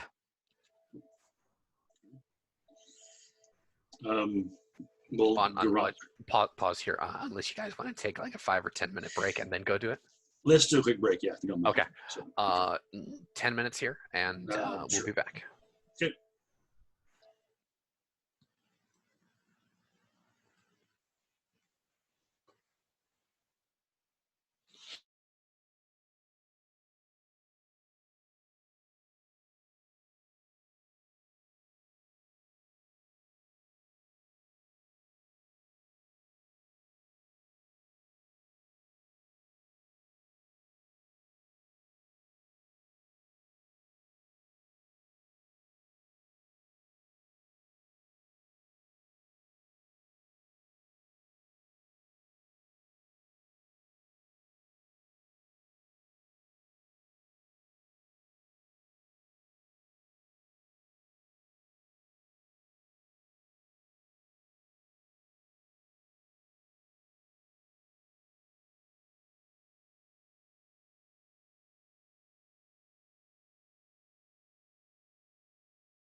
Welcome back, Keith. Welcome back. Welcome back, Grant. Welcome back, Rafe. Thanks, man. Oh, just If only John was here, we can just keep the thing going. Yeah. Oh, there he is. Well, welcome back, John. not John Boy. Yeah. Couldn't help myself there. Almost. Just before we start, I want to show you guys one thing. Have a second. Oh. Just to show you that there is, in fact, in the process of being made, Oh, a character my sheet. God. Sneak peek character sheet. Whoop. So, Oh, yeah. Christmas came early, dude. And, Oh, shit. So if you guys want, I can actually send you this sort of a template if you want. And it'll help you guys do your character sheet if you want. So at least to start. And let get some feedback on it a little bit so you can say, oh, yeah, I like this a little better, like that a little better, So I still got to actually set to where it's actually the right size to fit on this paper. But that is my next goal. So Are we ready? I am, yes. And back in character. Keith, you had the conch. Okay. What he was going to be starting doing is getting teams together to secure the ship itself. Make sure that someone was on the tiller. Make sure there wasn't anything that had been set to be a booby trap for us. It's going to cause us harm if we try to tow this thing and such. And then he's going to probably get a few of the other fellows to start literally probably throwing stuff overboard, body parts and whatnot. And of course, trying to sweep the deck clean of debris, and then start pulling up from the other side of the ship buckets of water to douse across the deck, try to wash some of this blood away. So, John, are you pitching into this? No, Aethelridge is guarding the prisoners, both to prevent the prisoners from getting out, but prevent anybody, regardless of rank on the boat, to access to the prisoners if he thinks that there is any risk of them injuring the prisoners. The only prisoners are the Moonfolk women, and they have been brought back to your guys' ship. Okay, I guess I was confused because I thought you said we had a dozen of the Turanians. I thought we did too. Sorry. Oh, excuse me. I did. I forgot about those guys. Yeah. So yeah, they'll be clapped in irons and then probably chained to the first section of clean ship that you guys have. The captain is just silently and very solemnly taking this scene in, and he catches Garanus's eye for a few moments, and he kind of gives you the he points at you and then beckons you with the two fingers. Come here. I'll cross the ship over there and do whatever means we happen to have set up. Cross back over to the Dawn. Actually, is he still on the captured ship, or is he on Dawn Thorn at the moment? Everyone except for the Ateans, the Moonfolk women, and a couple of the core crew needed to run the Dawnthorn. Everyone except for those people are on the captured Turanian. Right. I'll go over to the captain. So, hi, Captain. And he kind of he beckons you a little bit closer so he can actually whisper in your ear. Okay, I'll lean over to him. Brahm is going to be indisposed for a time. In his place, I would like for you to take his position as quartermaster. If the crew's okay with that, I will do it, yes. They will be. Mm-hmm. See it done. And Chart a course. I will have Zakiti come and speak with you shortly. I must see to our fellow crew, and he you know who he's talking about. Okay. In that case, as he goes back over to the ship, I'll walk over to Aethelridge and I'll say, looking, make they'll notice that he's guarding the prisoners and whatnot. And I'll say, keep doing that. And I'm going to see about getting you assigned as the master of this deck when we're towing her. So you'll be able to keep an eye on her and have the rights to do so. Okay. As you wish. I will. I'm not stepping away from this post until someone relieves me. And it's your post until you don't need to be there anymore. So I have some things to attend to. I'll be heading back to the Dawnthorn momentarily. So, and he then goes and details some crew to rig the ship for towing, and to start getting all those preparations done. You do find that they did not have enough time to booby trap their rig. Okay. You fell upon them with the speed and alacrity that surprised the shit out of them. Silas is down below over at the Dawnthorn, right? Okay. Yes, the captain is going to address them now. Okay. All right. Then he'll just he'll busy himself getting the preparations ready for getting this ship ready to be towed. So those of you who are familiar with the scene from Treasure Island when the pirate crew is below deck in a somewhat large galley room and a door opens above you and you just hear the thunk, thunk, thunk of boots coming down the stairway as John Silver would have come down to address his crew. Captain Grimnir appears in the doorway to the brig where his Atean hounds are waiting for him. And we just see a silhouette of the captain. He digs into his pocket. He takes out a match and he lights up his pipe.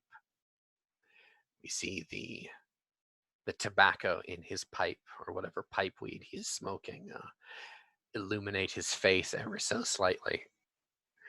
And with that burning match, he hands the match to Silas, and then he points to a lantern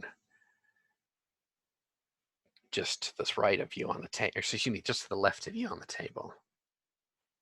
I will light it without saying a word. He strides about partway into the room. And one of the sailors, kind of in a harsh, kind of like a harsh whisper growl, says, "Do we do all right, boss?" And as this candle gets passed around to the rest of the crew, this room slowly becomes illuminated as some of you have your blindfolds on, some of you don't. So a few of you have just a few silver pinpricks in the darkness there. The candle flame catches those opalescent eyes. And the captain just mutters, "Yes, yes, you did all right." And the captain kind of clutches his church warden pipe, and he just kind of he puts his hand on the shoulder of one of the sailors, who is he's still crying. And he's trying to keep it to himself, like he's stifling the tears trying to come out. And he moves to kind of run his fingers through that sailor's hair, He says, just let it out, lads. It's all right. It's been a little too long since I've done that to you, and I apologize. As your captain, I am sorry.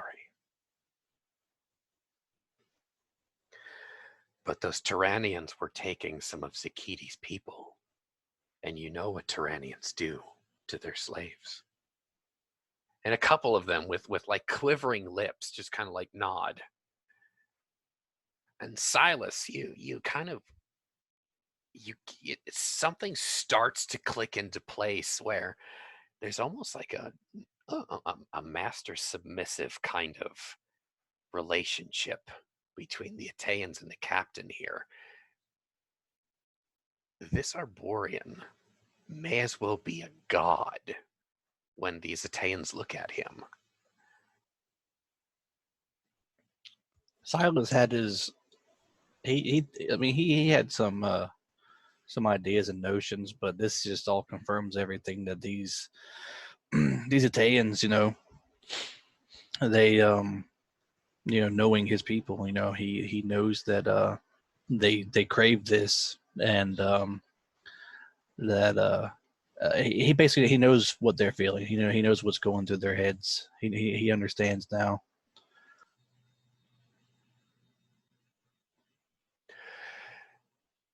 The captain just looks on at the rest of his Ateans. He says, well, we got that out. All is well now.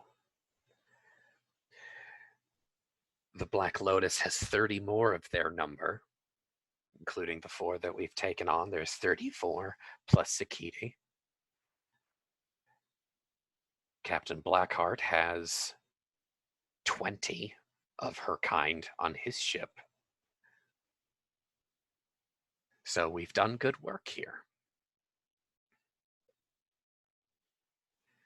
He just kind of lets that hang in the air, and the silence is just deafening. He just leaves it until the first person speaks.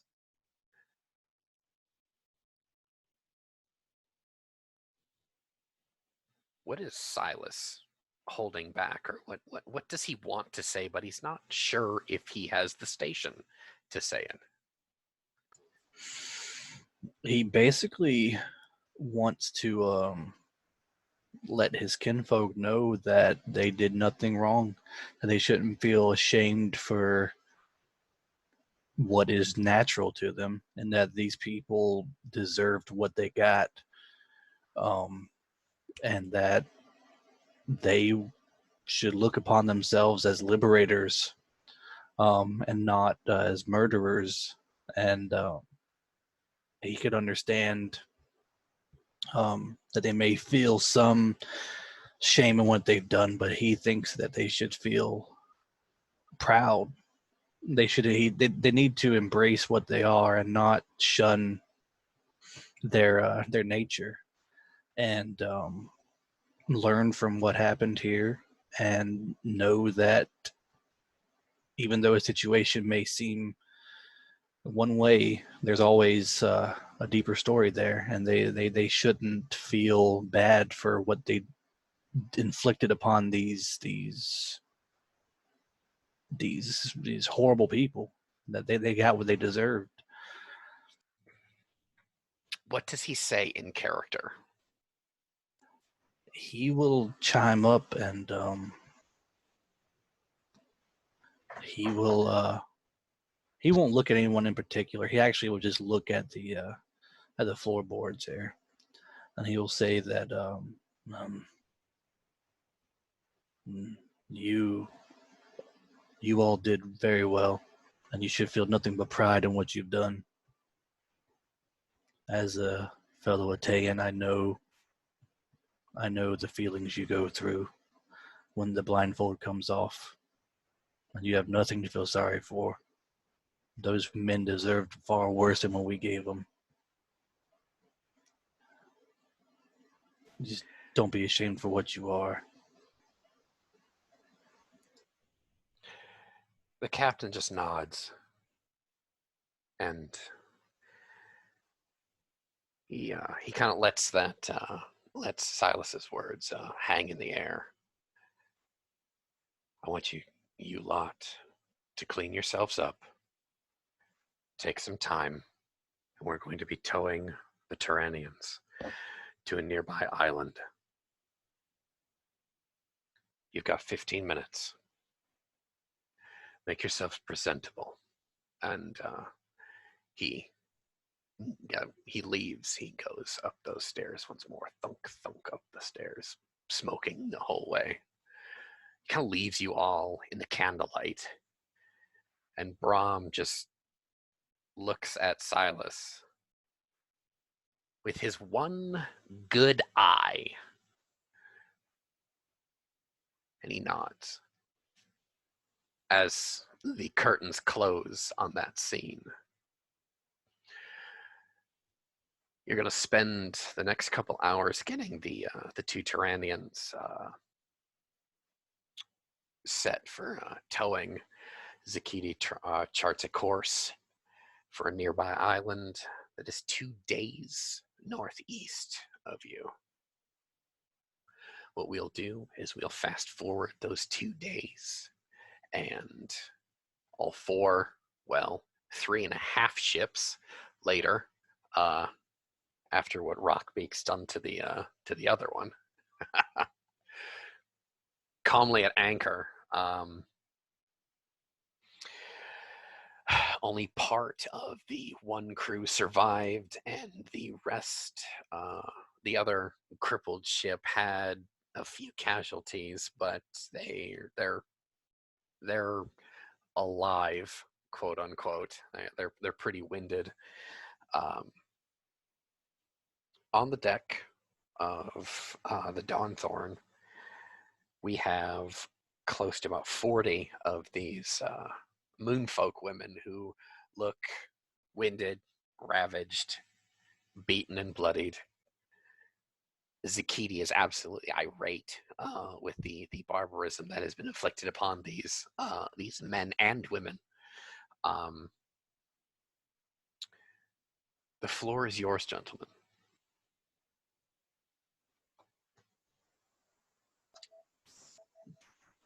So Uranus is been one of the things he's probably been doing in the process of this is obviously getting our stores properly accounted for, because that's what he's supposed to be doing in his new position as such, is making sure we have what we actually have is what we have.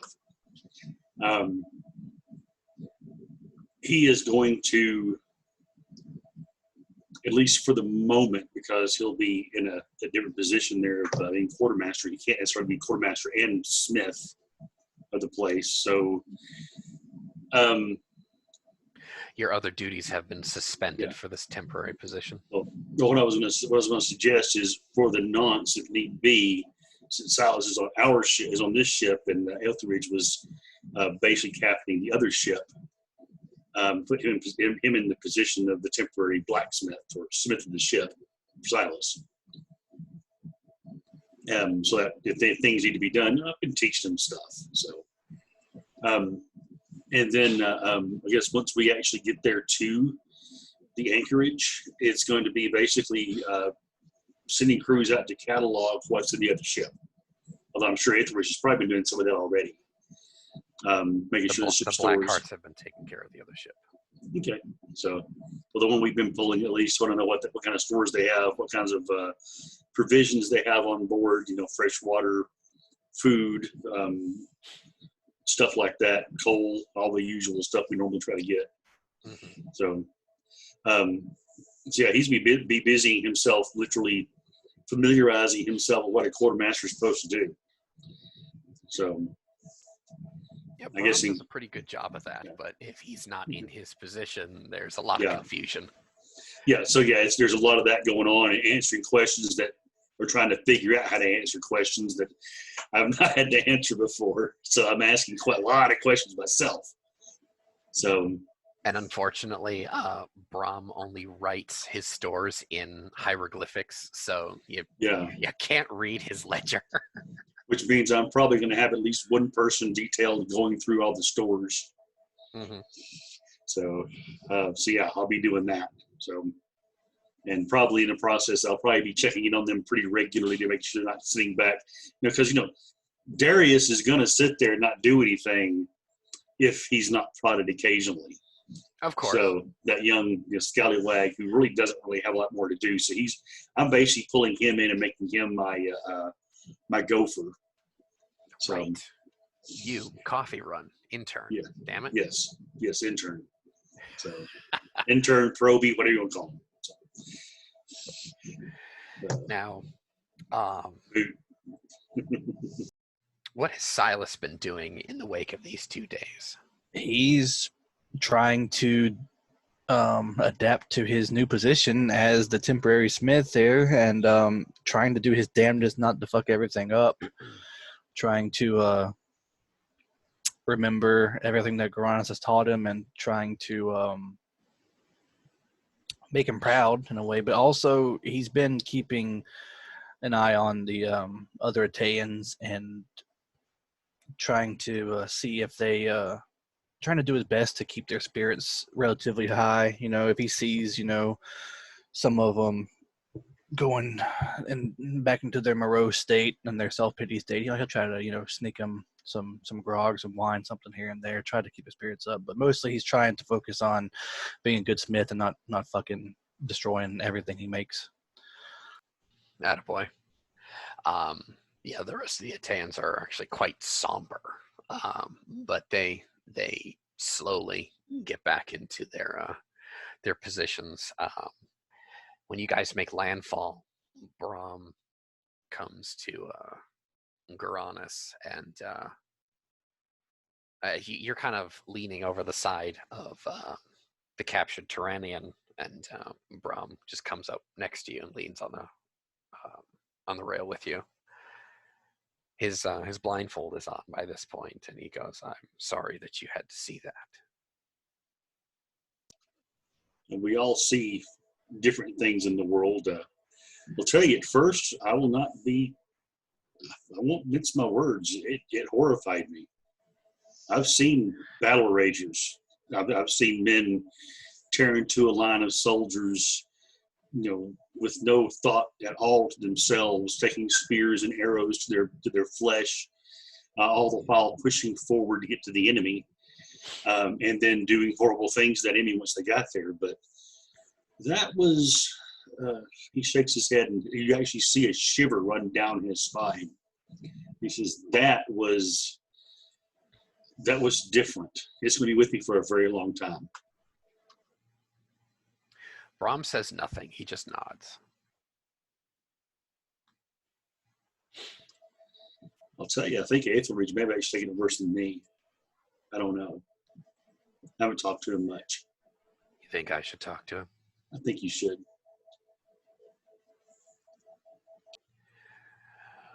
You've sailed on this ship with the captain, our captain, for about a season less than I have.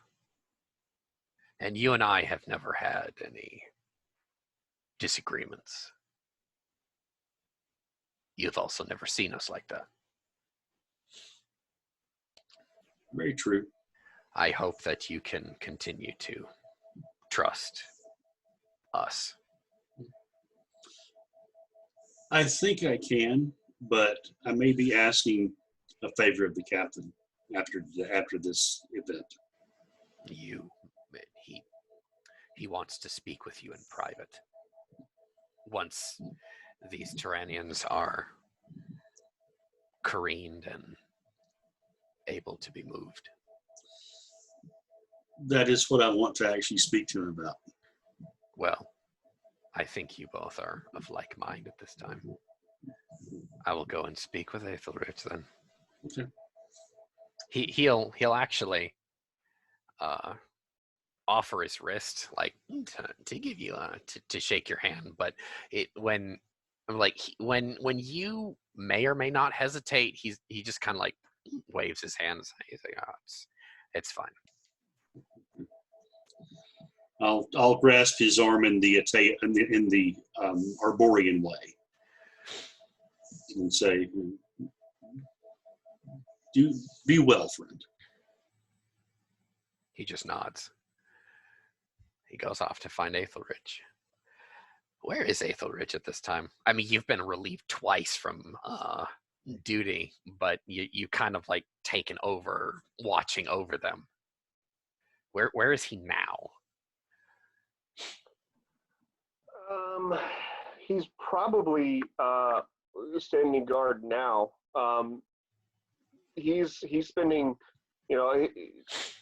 what duties he has to do as kind of commander of the secondary ship, or the towed ship, are being done, but he's spending as much time as he can guarding the prisoners. There's a bit of I wouldn't not quite distrust for for any of the Cruzitaeans, but there's definitely a great deal of disquiet. Oh yeah. There's a whole disquiet over the crew. And just so I know, when do you have to go, John? About a minute ago. Oh shit. Well, how about we do this talk next week? And I will let you go. I don't want you to be late for work. And I'll pick it up then, man. Yeah. All right, man. Talk to you later. Drive safe. Yeah, John. Yep. Have a great night, guys. You too.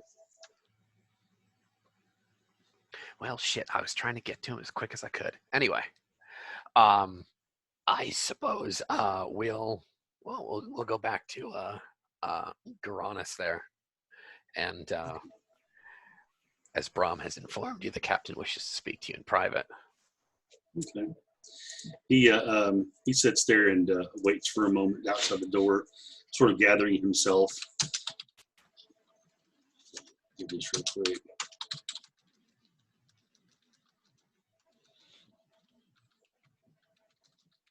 So you know what's coming up there in the chat, in the message there I sent you. Oh yeah. He pauses for a moment outside the door. All the things he's seen the past few days going through his head, and he knew 72 hours before now. Okay, that's okay. And one of the things he's thinking about is he knew that the Italians that had been there longer than him had a dark streak to them.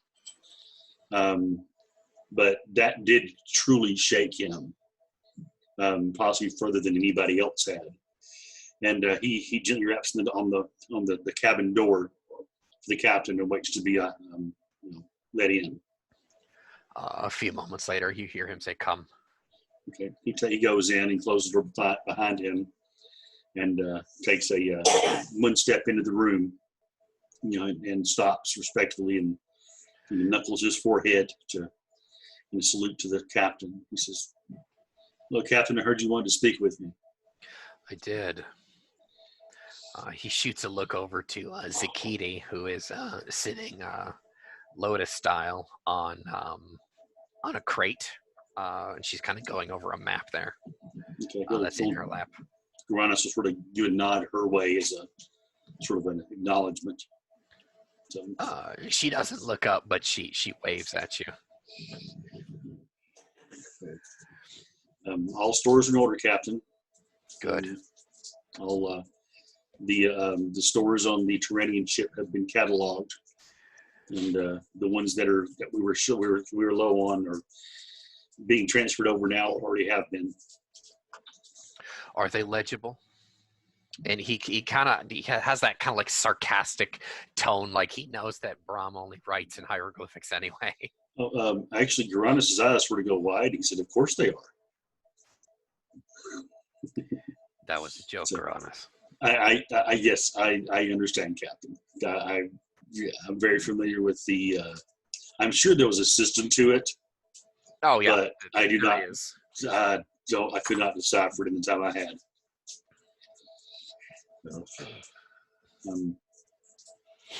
Captain, may I speak freely, or frankly, at least with you? Uh, he just smirks. Half as he's half turned away from you, looking over papers on his desk, and he kind of like rubs his forehead. He smirks and he he kind of like half leans on his desk and he crosses his arms as he faces you. He goes, "You may speak freely." I will. That bothered me, sir. I know. That slaughter, the way it was done. After seeing what they had below decks, I think to an extent I understand why it happened. Did you? But just to set us on my own mind, did you know they were there before? They, as in, he The- shoots a look to Zakiti. Yes, sir. They. I'm not sure what to call them. They call their people moon folk, as their people are, according to their personal mythology. They are from the moon. Silas mentioned something about that. This is after seeing them and understanding the brutality that was carried out upon them. I understand why those men on that ship were dispatched the way they were. To me, it was a proper execution for crimes after the fact. They were also flying the red colors. They would have not shown us any mercy had. So I did not know that myself. I saw the red flag, but I did not know the significance.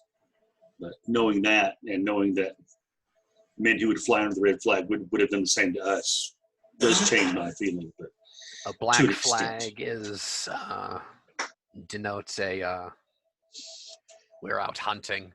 We are going to commit an act of piracy. A red flag simply denotes abandoned ship because we're going to be killing everyone that we find.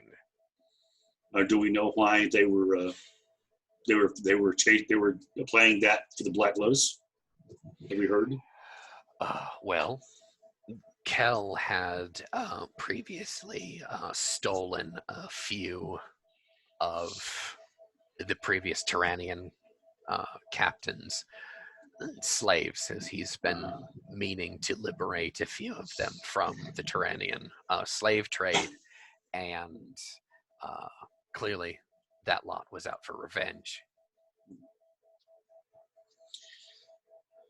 Well, Captain, I do thank you for being upfront with me about that. I knew I had no right to ask, and thank you for letting me do so. Well, we are. He holds up his hand and he looks down at the bark skin hand that he has. He goes, "Well, we are cut from the same forest, are we not?" We are. So I may be your captain, but you deserve honesty. Speaking of captain, I was wondering if you had any aspirations to become an admiral. Admiral? One who he kind of commands more cocks than one one of his ship. eyebrows at you, and I'm listening. That Tyrannian ship out there it's in pretty good shape. It can be sailed easily. It's no damage whatsoever in the battle, and it'd be maybe a bit easier to handle maybe than the Dawnthorn, being the Dawnthorn's a larger ship, but it definitely could maybe maneuver into the wind a little better, turn a little quicker. Could be a good harrier to bring in or steer in possible prizes. And I was wondering if you might have considered crewing it. I had. Kel had, well, before his first mate had done a number on it, he had hopes to catch both of them out in the deep, possibly sink one of them and tow the other. But as the way the things are, you're right. I had I had thought it, but I had not thought of whom. And he kind of he gives you a look only Arboreans give to each other when you think that you're both on the same train of thought, and Um, your might thoughts I are. might I put myself forward as a master for it? You want to captain that? I would like the chance, with a few choice lads, obviously. But you'd have to be choosing them yourself. Well, I would have, of course, passed them by you, sir, being my admiral and all. Oh, well. I don't see why not. Okay. If you give me a list of lads that you want to pass on, or if you wish to borrow some of my crew when we... And he pauses. The closest port is Sir Kelsa, and that's 3 months north of here. Okay. It would give them a good chance to shake down and learn the ship well, and especially having the if we sailed in companionship with you. Right. I do have a short list of men, I believe. Let me see.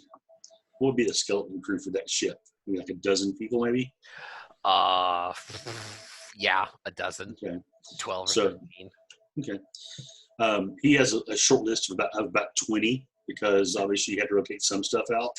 Right. You can't sail all around the hours with just a skeleton crew, then no one gets to sleep. So, Is Silas one of these lads? yes, he is. All right. You may have him. I like him, I'd also like Aethelridge. of course. And if you can spare him, I know he is of great use here, Darius.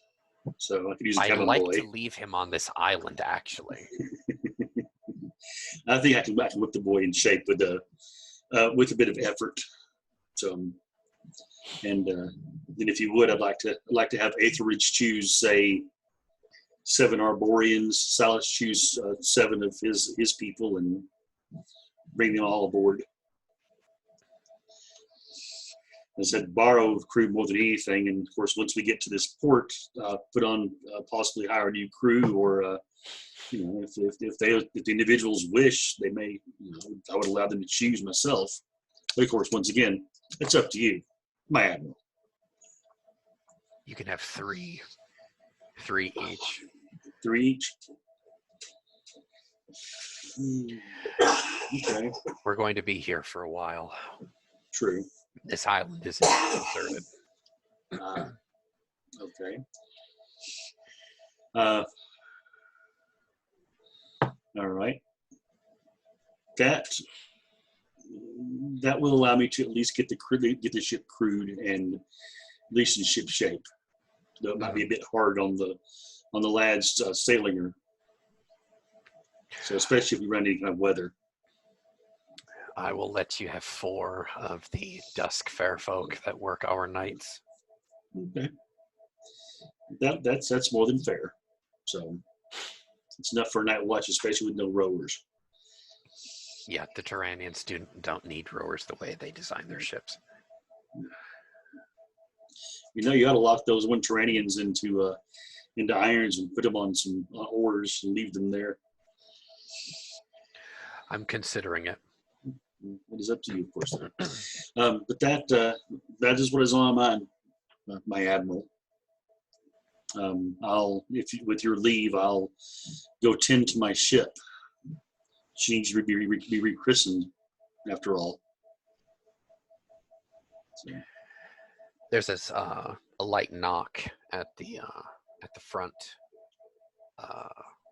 and Kel, the captain of the Black Lotus, as well as his first mate Rockbeak, come into the captain's quarters, and he says, "Well, the crippled Turanian is, well, she's useless." And he shoots a sarcastic, almost, I mean, like, he's teasing. Rockbeak knows he's teasing, but his tone is like, yeah, fuck you and die, kid.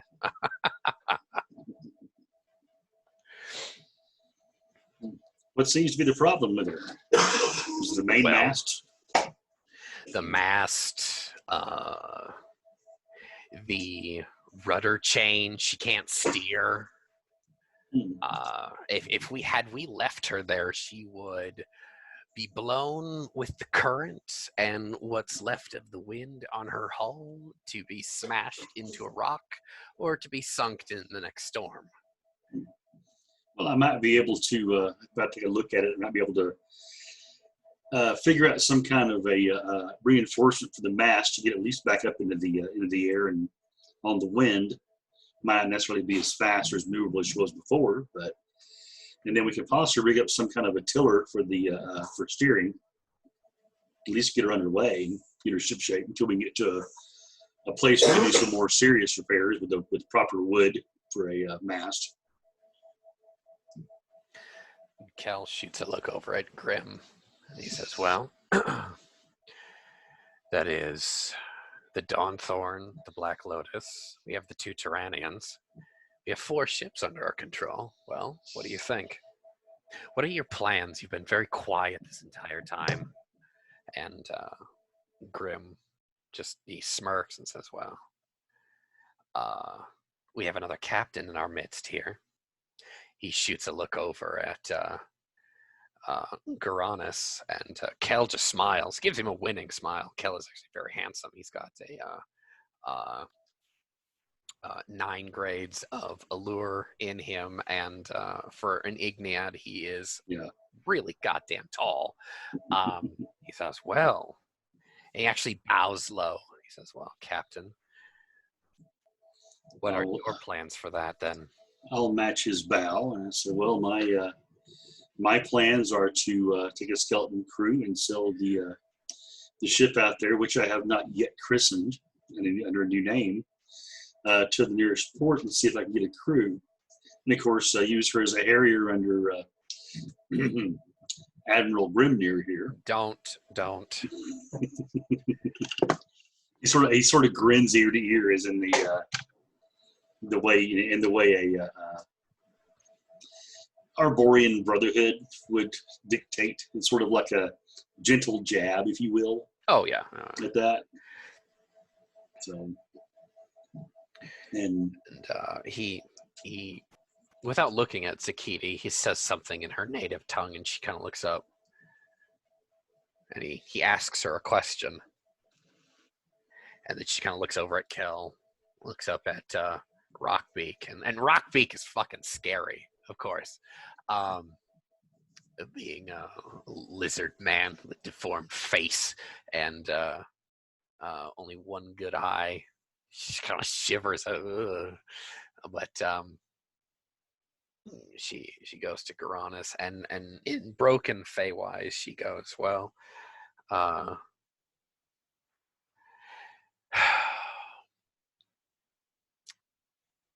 think that if there is a seer amongst my kin, 2 of them might be able to go with you on yours, because you'll need a pilot.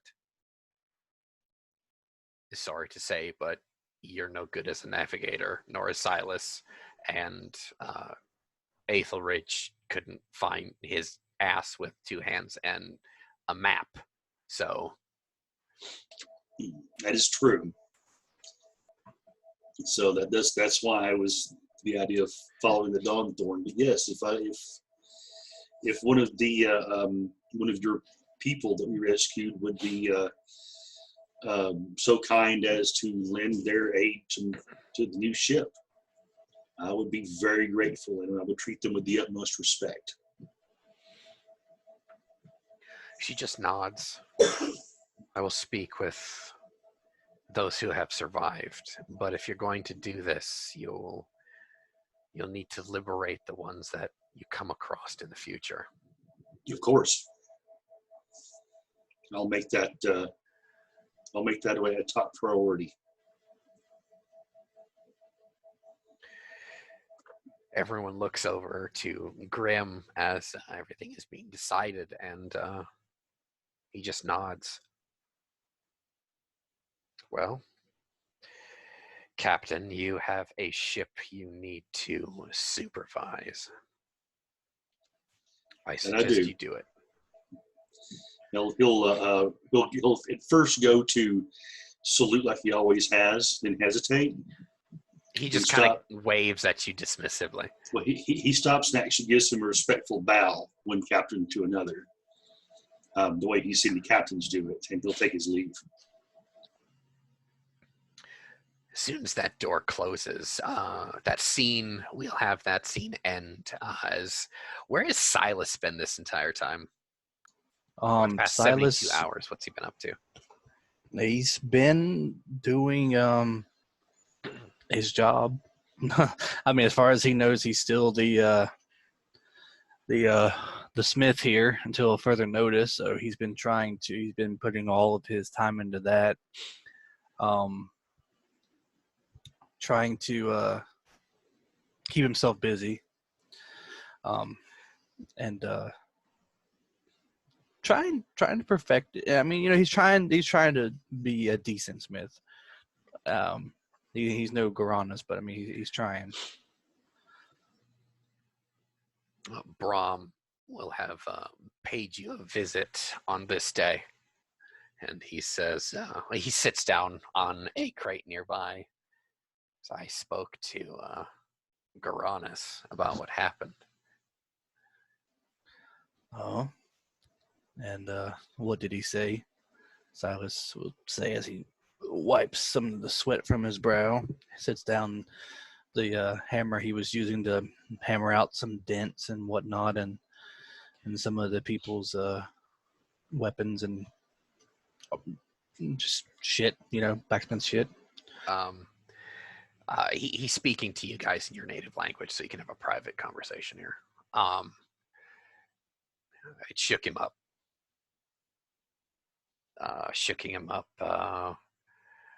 Rather, he kind of like pauses and he uses the trade language word, the Ebon tongue, the word harshly. Very harsh. Severe. He nods. It's not uncommon for outsiders to have that reaction when the blindfolds come off. I have seen it before, but it has been many, many cycles back in the homeland since I have witnessed it. But I understand where his feelings are coming from. To an outsider, it must be an appalling sight. I'm not surprised. I am sorrowful, but I am not surprised.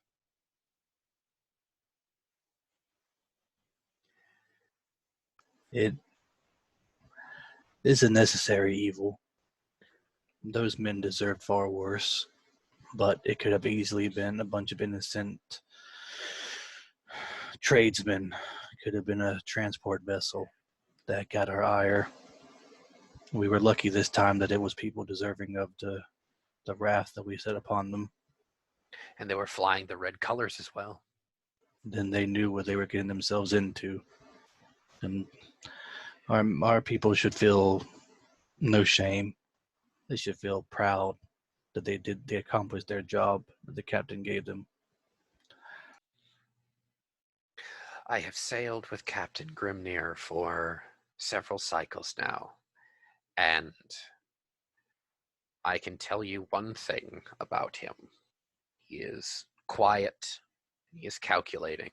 Sometimes he can be cruel. He kind of just shoots you a kind of a sheepish look like, you already know. But if someone flies the red colors and picks a fight, Grim will finish it. And he will likely finish it in a way that you don't want him to. And this is the part of the conversation where Garanus will walk up to the forge.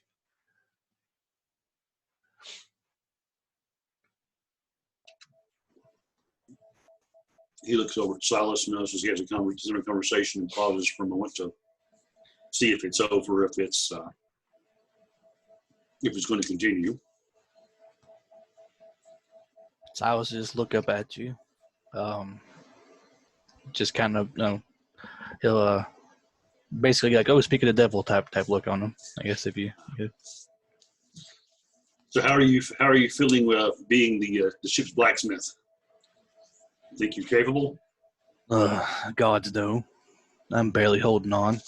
He's been fiddling with that bar for a few minutes now. I've watched him. It takes time and practice. The bar has to be perfect now. The captain won't settle for subpar materials, so you have to put effort into it. Mm-hmm. You do. Yes, your captain will not settle for subpar performance in any way, shape, or form, mate. One of those eyebrows on, Brahm's good eyebrow gets cocked. Mate. All right. It kind of just goes over Silas' head because he's so fixated, like, oh shit, he's right, subpar, and here I am supposed to be the smith, and look at this shitty piece of. I mean, nobody would want this work he's been hammering on. No, you really shouldn't mess with the stuff here. You need to get your stuff together. Get all your gear together. Matter of fact, get my gear too. As a matter of fact, we need to move to our new quarters. New quarters? Yes. He looks over at the other ship that's anchored off of our probably anchored behind the Dawn Thorn. Over there.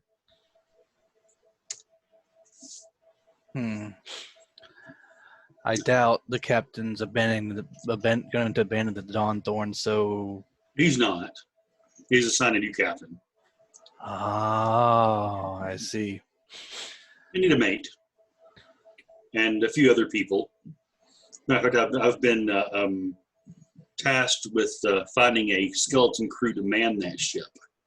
And I think yourself, and I'll be talking to Etheridge as well, should pick a few people to help us do that. I've been offered 3 additional Ateans, and then Etheridge is going to choose 3 additional of our Arborians, and I'll be getting some of the Dust Fair folk for the evening shift, so that we're not uncovered at night. Well, seems you're moving up in the world. So are you. So, some would call it promotion. Some would. Well, we'll see. Well, there'll be a lot more work because we won't have enough crew to have individual tasks such as the ship's smith or the ship's tailor or we'll have to actually do it all together. It's no fun if there's no challenge, but very well. I will see to your things and make sure they are allocated properly, and I will speak with some of the Ateans, and I will take volunteers first, and if no one's forthcoming, then I will pick them myself. Oh, and round up Darius. He's going with us too. You poor lot. You want the ship to actually float and succeed, right? Yes. And you're sure you want him? Yeah. Mm-hmm. All right, well, I hope your stint as captain is long-lived and not cut short. But I'll do what you say. Yeah, Garanos actually, as he was talking, he put a big piece of dried fish in his mouth and chewed on it just a little bit. He hasn't been eating, like regular meals because he's been so busy getting this ship ready and getting all the stores and such lined up and all that. But yes, Silas almost too eagerly puts the hammer down, kind of backs away from the forge. He's like, well, he just looks at Brahm there and be like, well, quartermaster, and he just a little bow to him, and he will set off to get everything ready. He just nods. He kind of lights his pipe up, and he looks over at Garanos, and he smirks. Captain, best you be on your way then. Aye, and I'm sure you probably have some skill as a smith, so Yes, this was my very job well. before you came along. I recall. So I'll just gather my things that I'm sure Silas will miss. He goes over and grabs his one sea chest that has most of his stuff in it, basically his armor and such, Mm-hmm. and lifts that up One and puts box personal effects. and he puts that on his shoulder and heads toward the rail and down to the skiff to head over to his boat or his ship, which he's running ideas of names through his mind. With that, we'll go for closing soliloquies for the evening. Silas, as you are down in your personal quarters gathering your personal effects as well as your new captain's personal effects, take it away, my friend. Well, as he is just finishing tying down the bundle of effects with some twine, some rope, making sure everything's secure and easily transportable, we'll just give one last look at the quarters, and he'll feel a bit of a pull at his heartstring there. He'll miss it. He's been here for so long, but at the same time, the whole reason he came out on this adventure is to experience new things and to see the world, and he will. It's bittersweet, and as he gets all the effects together, he will go over to the shrine to Malgora that he has made. And he will, at first, he will think that, there's no point in taking it. He can just make another one. But he gingerly lifts the instead of taking it apart, he will just gingerly lift it as a whole and begin moving that to the new quarters first, and he will slowly come back over so many trips and get the rest of the effects. And on the last trip, as he's got a sack on his shoulder, he will pass by the kitchen where Bruna normally works, and he will see old Hob sitting there on a table. His rival, his hunting rival, his frenemy, if you will, and he will just kind of let the sack he was carrying fall to the floor. He'll go over to old Hob, and he'll kneel down to be at eye level with him, and he'll take his blindfold off and just kind of look at him, and Hob that well, burns at you. well, it seems you've won, Hob. You are now the alpha hunter on this ship. Seems I've been reassigned. I'm sure the safety of everyone on this vessel is in good paws. And Silas will go up there and just give him a scratch behind the ears. He's like, make sure to keep them safe. And he'll just give him some pets and everything. And after a while, he'll just pick up his blindfold and put it back on, and he'll just salute the rat catcher general and pick up the sack and head above deck. Then he will just gaze up at the sky and like, well, one chapter ends, another begins. Promotion seems nice, seems well earned. Although he's not sure if he's ready for it, but you gotta be ready for anything. So he's going to try his best. That's all he can do. And he'll just give one last look around the Dawn Star and all its crew. He'll miss some of them. Some of them he could do without. One in particular he could do without, but apparently he's going to be joining him, so he can't quite get rid of him. But he'll miss Akiti, he'll miss her singing and her stargazing and her presence. But maybe the moon folk they have will be just as nice. He he will transfer the last remaining effects to the cabin. Then he will set about getting recruits for the Atayan men, the volunteers at first, and if no one's forthcoming, he will pick the ones that he wants, and he will set off to the new vessel, the unknown vessel, the unchristened vessel, under Captain Goranis, and he will see how this chapter plays out, and hopefully new horizons, clear horizons are ahead, and not stormy with turmoil, but only time will tell. Beautiful. Thanks, man. And Captain Goranis, you have the floor. Well, Goranis is sitting in this skiff, pulling at the oars, heading toward the boat, and thinking to himself, that it's sort of surreal to him at this point that he had this idea and went into the captain with it, and he walked out a captain of his own ship.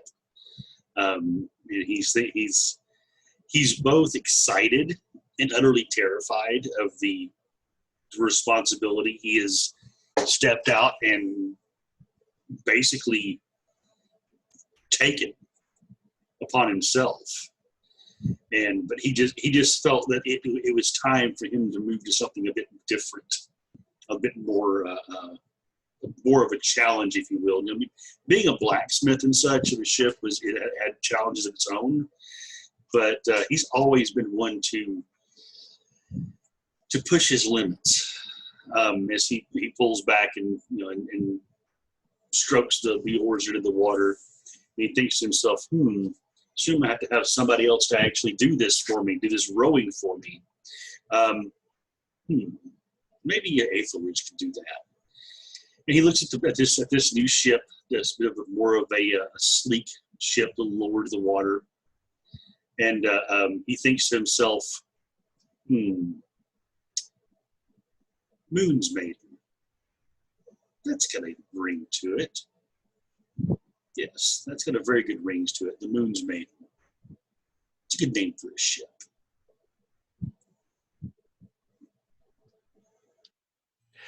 And with that, we will close the scene on aboard your new ship, the Moon's Maiden. Thank you for tuning in, everybody. That was a fantastic session. Good night, all. We will be here next week. Yep. Good night, everybody.